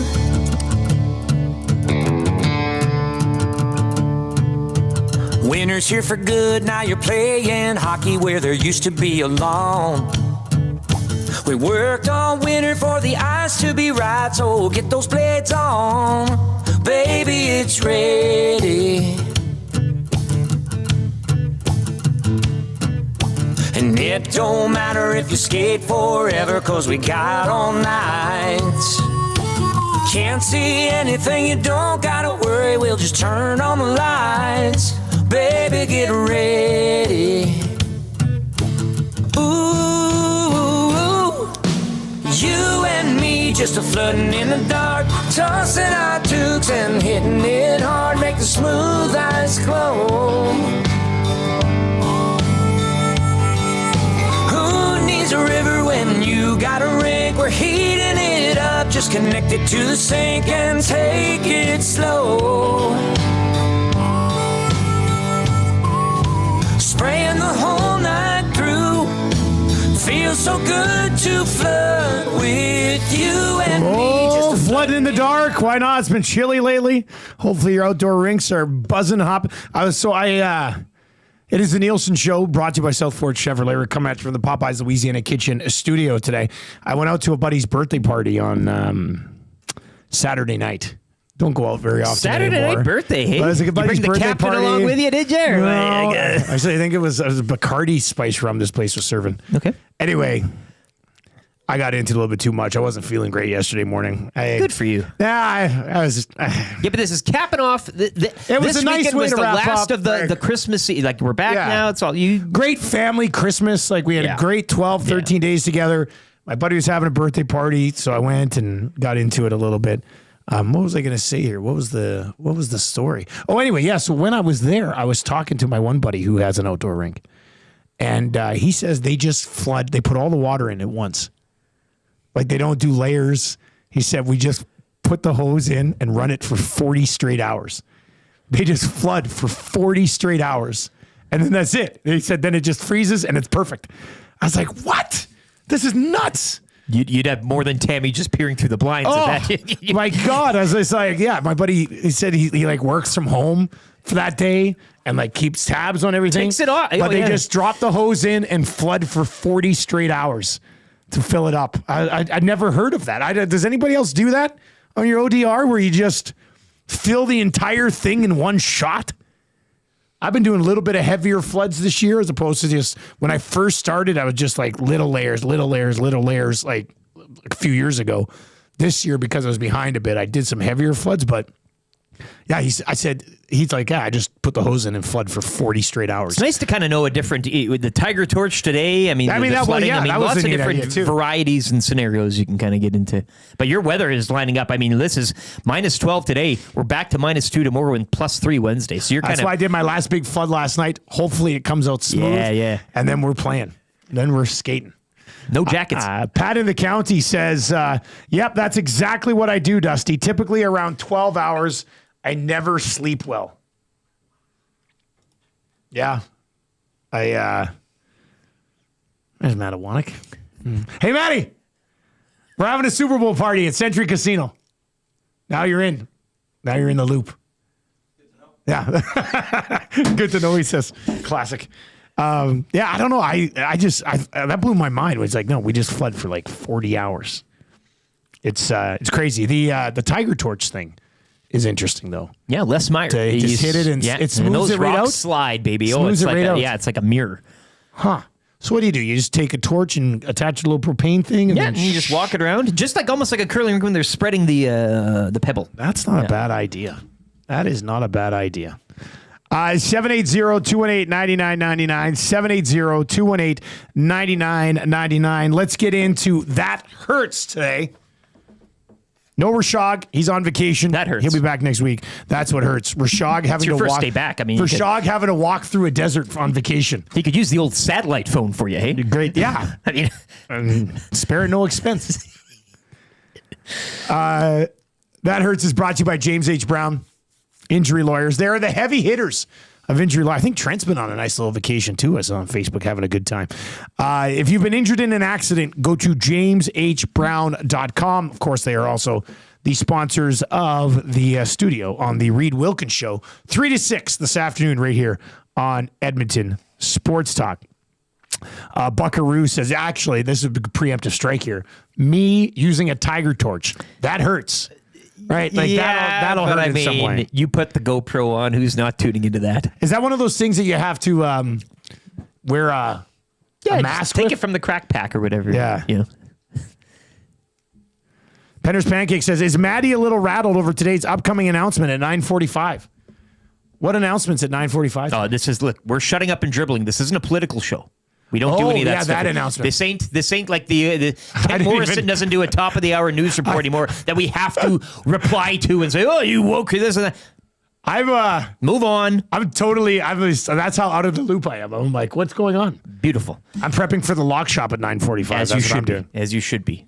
Barney Schenkerick chimes in, I hire a water truck twice, cheaper and quicker. What? Bringing in the water truck. That can't be cheaper than using your own water. Come on, Bart. No way. Really? I guess I've never looked into it. We got a text here from southern Wisconsin. Hi, I live in southern Wisconsin. I fill my rink for 3 straight days, and it's just under 2 feet deep on one end and 3 inches on the other. Been doing it for 10 years, Kurt. Kurt, I appreciate you building a rink on the side of a mountain. That's amazing.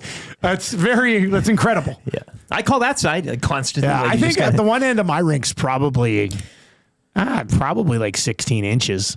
The other end's. The one corner is probably like 5. You've never brought out the level. No. I mean, it all levels out. It's just the ground. I don't level the ground. Before, surveying, get bread over there. I flood with nature. That's what I do. But that's that's interesting. That we're about. No, we got to put that on the map. South Wisconsin. Oh, southern Wisconsin. Yeah, Kurt. I didn't even know that was a state, city, or town. Just kidding. Just kidding. I'm not that much of an idiot. Yeah, let us know. Put it on the map. Because we'd like to map that thing. That would be good. My dad says me and an open flame is not okay. Yeah, see, I don't know. I could maybe become really good with a tiger torch. I think you could. That's a smaller one, right? Or is it all the same size? I mean, you could probably get different nozzles, maybe. I'd like a smaller tiger torch. We're all behind you here, right? He can handle this. It'll be no. I want to go to Canadian Tire and get one for like $80. Sure. Have you ever used a tiger torch? No, I have not. But we're behind him. Yes, that is much watch. You're not a stranger to the grill, for crying out loud. You barbecue for your family. That uses right? I barbecue. I'm not good at it. I only barbecue burgers and propane, chicken. right? Yeah, it's a propane grill. Maybe I could use that propane tank. I think you could. I got 2 propane tanks because our little patio table has a fire in the middle of it. So there's a propane tank. You have fire on your man. You're all hooked Plus, up. my brother-in-law. I have a brother-in-law who's a firefighter, and one of my neighbors is a firefighter. Hank Hill. Bobby. All right, that hurts. This is where I wanted to go for that hurts. It has to hurt today to be the Minnesota Vikings or a Vikings fan. And I'm not talking about losing to the Lions as badly as they did last night. I'm talking about having a team that goes 14-3 on the season and still has to open on the road. That is, there was a few people that hurts. Man, if that happened in the CFL. Oh, man, how can a team with that many wins start on the road? This is ridiculous. They should only have 5 punts per game. That has to hurt. It does hurt. I mean, I know it's the way it is. Yeah. You get it. You win your division. You get a home playoff game. But the Vikings win 14 games this year and have to open on the road? We said you had to. Doesn't seem fair either. You had to win that division in order to have a good draw or a good lay. And even the Packers now, too. I mean, it's not to say that, but even, again, the season that those 3 teams put together, it is kind of weird that none of them, get a home playoff game. But that's how it's laid out. You knew that heading in. So Vikings and Packers fans. what about if you still play the Rams, but the team with a better record gets home advantage? Yes. Do you think that would be better or worse? Yeah, well, the Rams get a playoff, but if you're still in the playoffs because you won your division, that should be your bonus. Yes, because there's always going to be that division. It's the same in the AFC, right? With what did I say? The Texans always kind of capturing the South and kind of doing it around 500. Yeah, and if you're going lights out and chasing like a Super Bowl contender juggernaut in another division and you come up a game short, now you got to go on the road? It seems a little off. And it rewards these teams, too, for just winning divisions for a decade straight and playing 500 ball and not aspiring to be any better. Oh, you have to be better than 3 other horrible teams in your division. You get a home playoff game. That's it. I don't know. I think I would be in favor of you get into the playoffs for winning your division. Because that's a trade. But the matchups are still based on standings. Yeah. Seed them wins and losses. Yeah. Where do we come out on that? 780-218-9999. I just know today, if I wake up this morning and the Lions, after the season they've had to go on the road to play a bloody playoff game, I'd be furious. Yeah. So I think that's got to hurt Vikings fans today. Sorry, Vikings fans. I didn't want to stir it up a little bit more, but yeah. We're discussing surprising stats in hour 1 and hour 2, I guess. But get this, the Vikings are the first 14-win wildcard team in NFL history. Yeah, exactly. That hurts. Like the Lions became just the 9th team in league history to win 15 games. Like that's how good a season the Vikings had. Now they have to go on the road and possibly lose to the Rams on the road after you won 14 games. You don't get a home playoff date, even though you won like a handful more games than your opposition. Yeah, in a place that the Vikings, right, did lose in. Did they not? They lost in. Was that on the road? I think that was a prime timer, right? And there was a couple of missed calls or something like that. Yeah, and that performance by Darnold, I mean, doesn't fill you with a lot of. No, I mean if teams want to get after him, the recipe is there. Yeah. The doc is in and says, it's okay. We've been warned to never trust a team from Minnesota, so we do this to ourselves. Smitty the Welder says, you make it sound like this is the first year that this has happened. There's always a weak division. Yeah. No, I understand that. Yeah, that's why I'm saying change it. Yeah. Don't reward the weak division with a home playoff game. Yeah, Rams 30, Vikings 20, week 8. That was the final in LA. But as Trev said, this is the first time ever a 14-win team has been in a wild card spot. So, I mean, technically, this has never happened before. So, yeah, I don't know. I think that hurts. I feel bad for those guys. But what are you going to do? I think there's a chance Matthew Stafford goes through both the Vikings and the Lions. We're both setting ourselves up here. We're doing we really are, aren't we? Yeah. I don't know how to deal with. May the best a really, team really, lose, really good team. Yeah. It's weird as a fan to have my team look so damn good all year and get to the playoffs, and I'm still worried.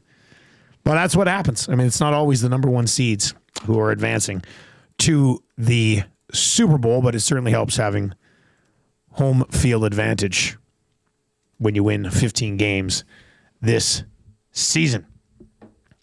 Ethan Marner over in the Nasty Chat. Hey, and if you're watching on YouTube today, hammer the thumbs up for us, all right? Let's change 300. Yeah. We're 39 away. Now let's get back to 1 versus 8 in the NHL playoffs. Now we're talking. He wants to go back to the old 1-8. Yeah.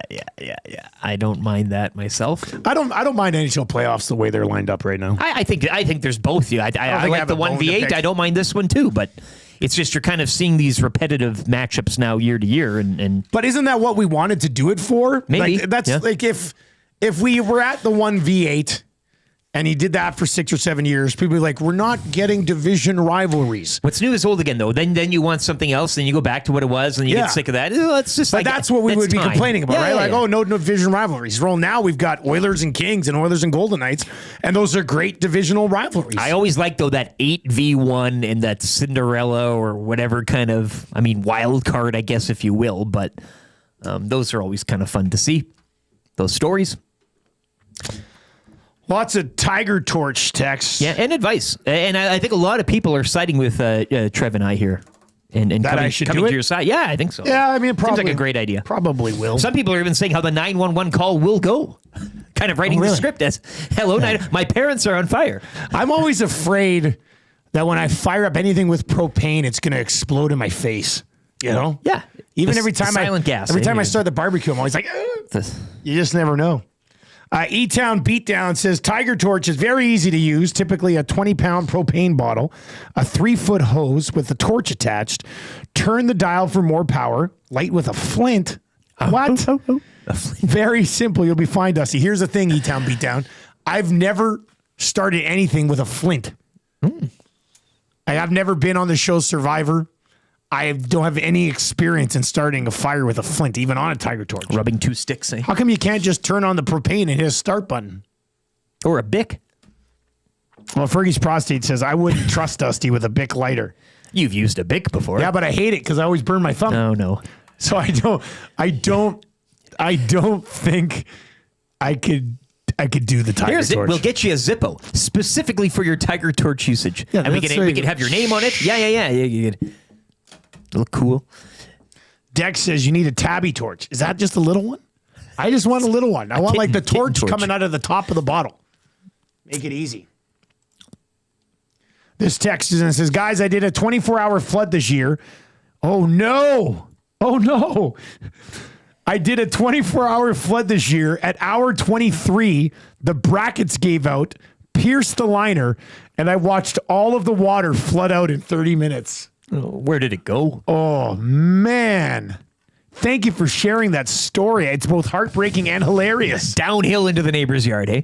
God. That's a lot of water pouring out there.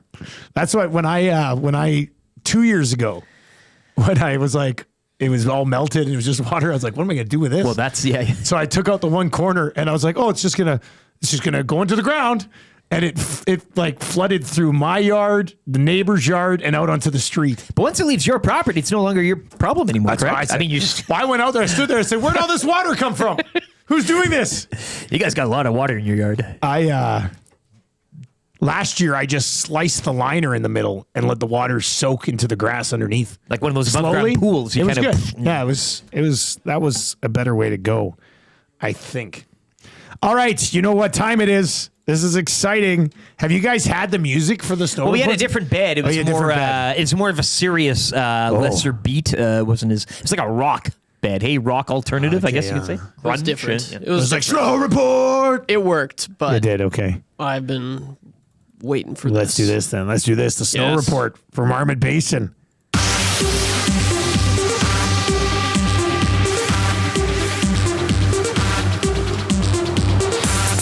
Snow report.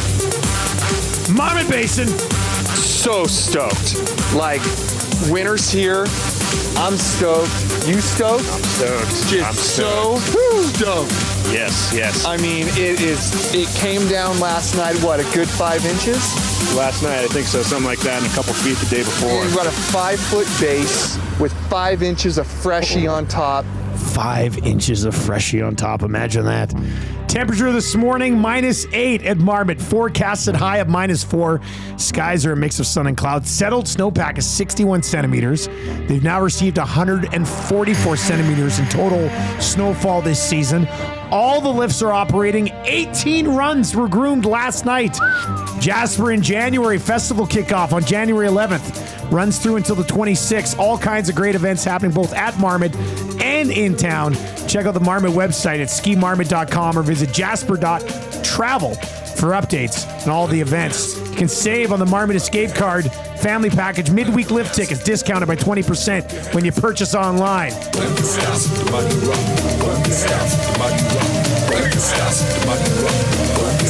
Shred the gnar.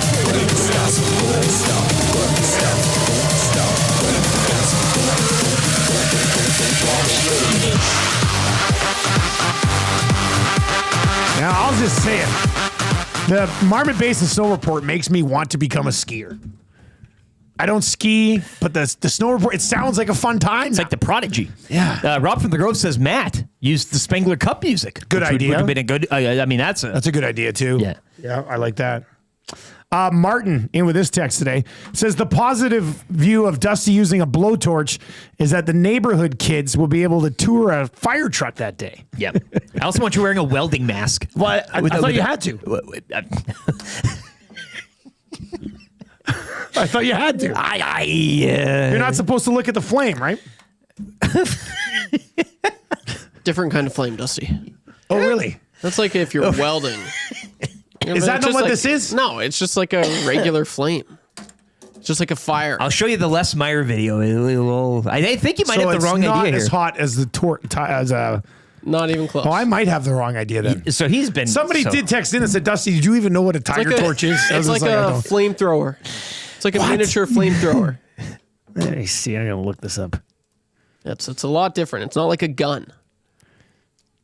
It's not like a gun? No. Oh, interesting. I've seen these before. Okay, so that is different then. Yeah, you don't have to do a little crescent I thought moon. it was like a little. No. Okay. Wow, You're welding the ice? I thought, You're on I your hands swear and to knees God, welding boys, the I ice? thought it was a welding torch, and it was just a smaller version. I've seen these before. I think we used to have one of these on the farm back in the day. Oh, I could definitely use this. That's not a bad idea. But I'm afraid I'd melt like all the way down to the bottom of the ice. You'd have to do a little practicing, maybe. Yeah. All right. Well, let's get into the rap for William Huff. I was totally being led down the wrong path there. But see, now your idea of this is not. I could understand you were scared of the blue flame, but now, Yeah. I mean, you must be. I could stare at this flame all day. You go get one after the show. Yeah, I should. Tammy wanted me to get groceries today, but I'm going to forget the groceries and come home with a tiger torch. Yeah. That'd be fun too. Kids would love it. I think so. Take it in for when Parent Day at school. What's your daddy do? Oh, he uses a tiger torch in the backyard. Welding mask. Still wear the welding mask, though. You need the full garb. Well, you do want to be Gloves and safe. Sure. Yeah. You can get one of these things on Amazon for $85. Easy. Not bad. All right, let's get into the wrap for William Huff. www.williamhuff.com. They had to go out to Ottawa to make the World Juniors look terrific, but they're always focused on your city too. They've been doing it since 1952. www.williamhuff.com, the presenting sponsor of the studio on EST Afternoons. What did we learn on the show today, buddy? Bubba is the nickname that you sometimes trot out. Man, you must have known this.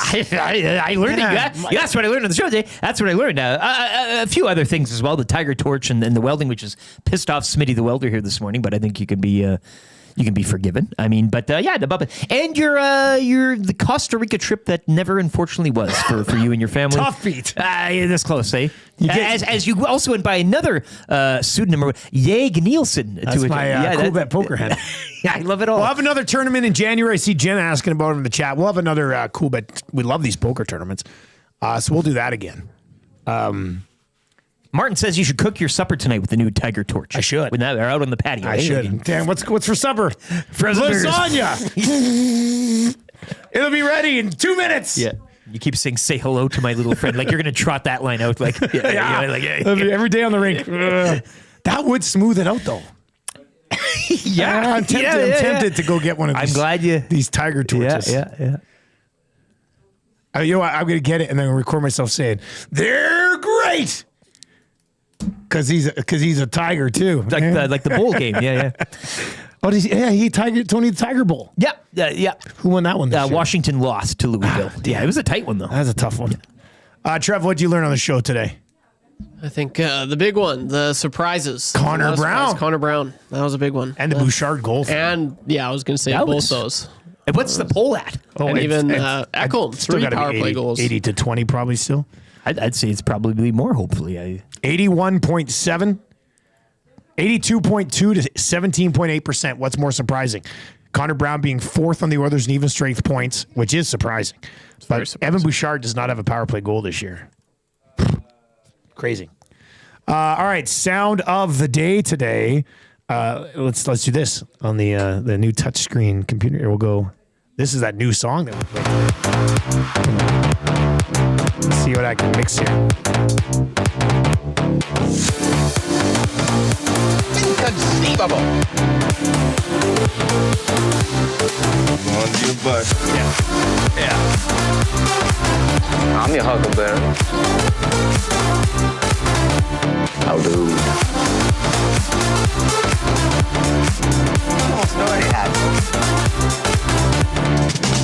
Yeah, I'm thinking on back. That's kind of fun, eh? That was a good time. All right, let's get to your text of the day today. Brought to you by A&W. Mama Burger, made with perfectly seasoned grass-fed beef patty topped with pickles, slice of onion, ketchup, mustard, teen sauce. Served on a toasted sesame seed bun. 2 mamas for only $9.99. 2 delicious, mouth-watering mamas for $9.99 at participating A&W restaurants in Edmonton, St. Albert, Sherwood Park, and Devon. What a deal. And, of course, tomorrow is game day. Mama Burger and fries, $5 at A&W. Hell of a deal. Yeah. Text of the day today will come from Big Slam Nasty. Did you see how hard Draisaitl skated for the empty netter on Saturday? It looked like me sprinting to the TV when Gazzola's on Bozo. That's a good one. Bozone will usually get you and there. you're wearing a Bozone shirt today. He'll usually get you there. He's wearing a Bozone shirt today. Hangouts coming up. Maddie, Tommy, Jasmine, locked and loaded, ready to go. Lots to discuss on the Hangout presented to you by Sentinel Storage. Those guys are all over the place. Everywhere I drive, I see like 4 Sentinel Storage locations. Yeah. We're going to try to set it up that they're going to do a hangout from inside a Sentinel Storage locker. I can't wait. Yeah, that'll be pretty cool, I think. Anyway. Door closed. Yeah. See you later. Click. All right, what are we watching tonight, boys? What's on the go tonight? Well, the NHL schedule, 4 games do dot it. Of course, Oilers in Boston tomorrow. Tonight, you got your choice of Sabres at home to the Capitals. The OV watch continues. Vancouver on the road in Montreal. Avalanche at home to the Panthers, and the Devils visiting the Kraken. Raptors also on the court tonight. Hey, speaking of surprising stats, OV scoring at the highest goal per game clip of his career right now. That's nuts. Off a broken leg. That is nuts. What's he got, 19 and 23 or something? Phenomenal season so far for this guy. Really exciting. All right, so that's what we'll be watching tonight. Hangouts coming up from 9 to 11. Oh, the big G's in. Yeah. Jerry Montajon's in too. What a glorious Monday. This is going to be a great hangout. Stick around for that. Hey, it's fun to be back, boys. This is really good. Good to have you back. Yeah. Yes, it's very nice to have you back, Dustin. If I can find Tiger Torches 2 for 1, would either of you want one? I think so. Yeah? I think. You know what? We'll get 3 Tiger Torches, and we can do races Get one for on the melting office. stuff. Get one for the office here. I think is you never know. No, we still don't have a fire It's extinguisher. always handy to have one. Or a sledgehammer for. Yeah, we gotta have a sledgehammer to break a window unless there's a fire started by my Tiger Torch. Wouldn't that be something? All right, that's gonna do it for the Nielson Show today. Thanks for being here. Hammer the thumbs up over on YouTube before you sign off for the day, and turn on autoplay and don't go anywhere because that'll take you right on over to the Hangout. Starting, we're 17 likes away from changing 300. Let's do that. Oilers in action tomorrow. We'll be sending that bad boy up for you as well. Gage will pop by. Craig Button will be by tomorrow as well. That should be a lot of fun. It's going to be a good day tomorrow, too. For YouTube, Trev, Lieutenant Eric, I am Dustin Nielsen. Have a great day. I'll be back in the lock shop. Until then, take it easy.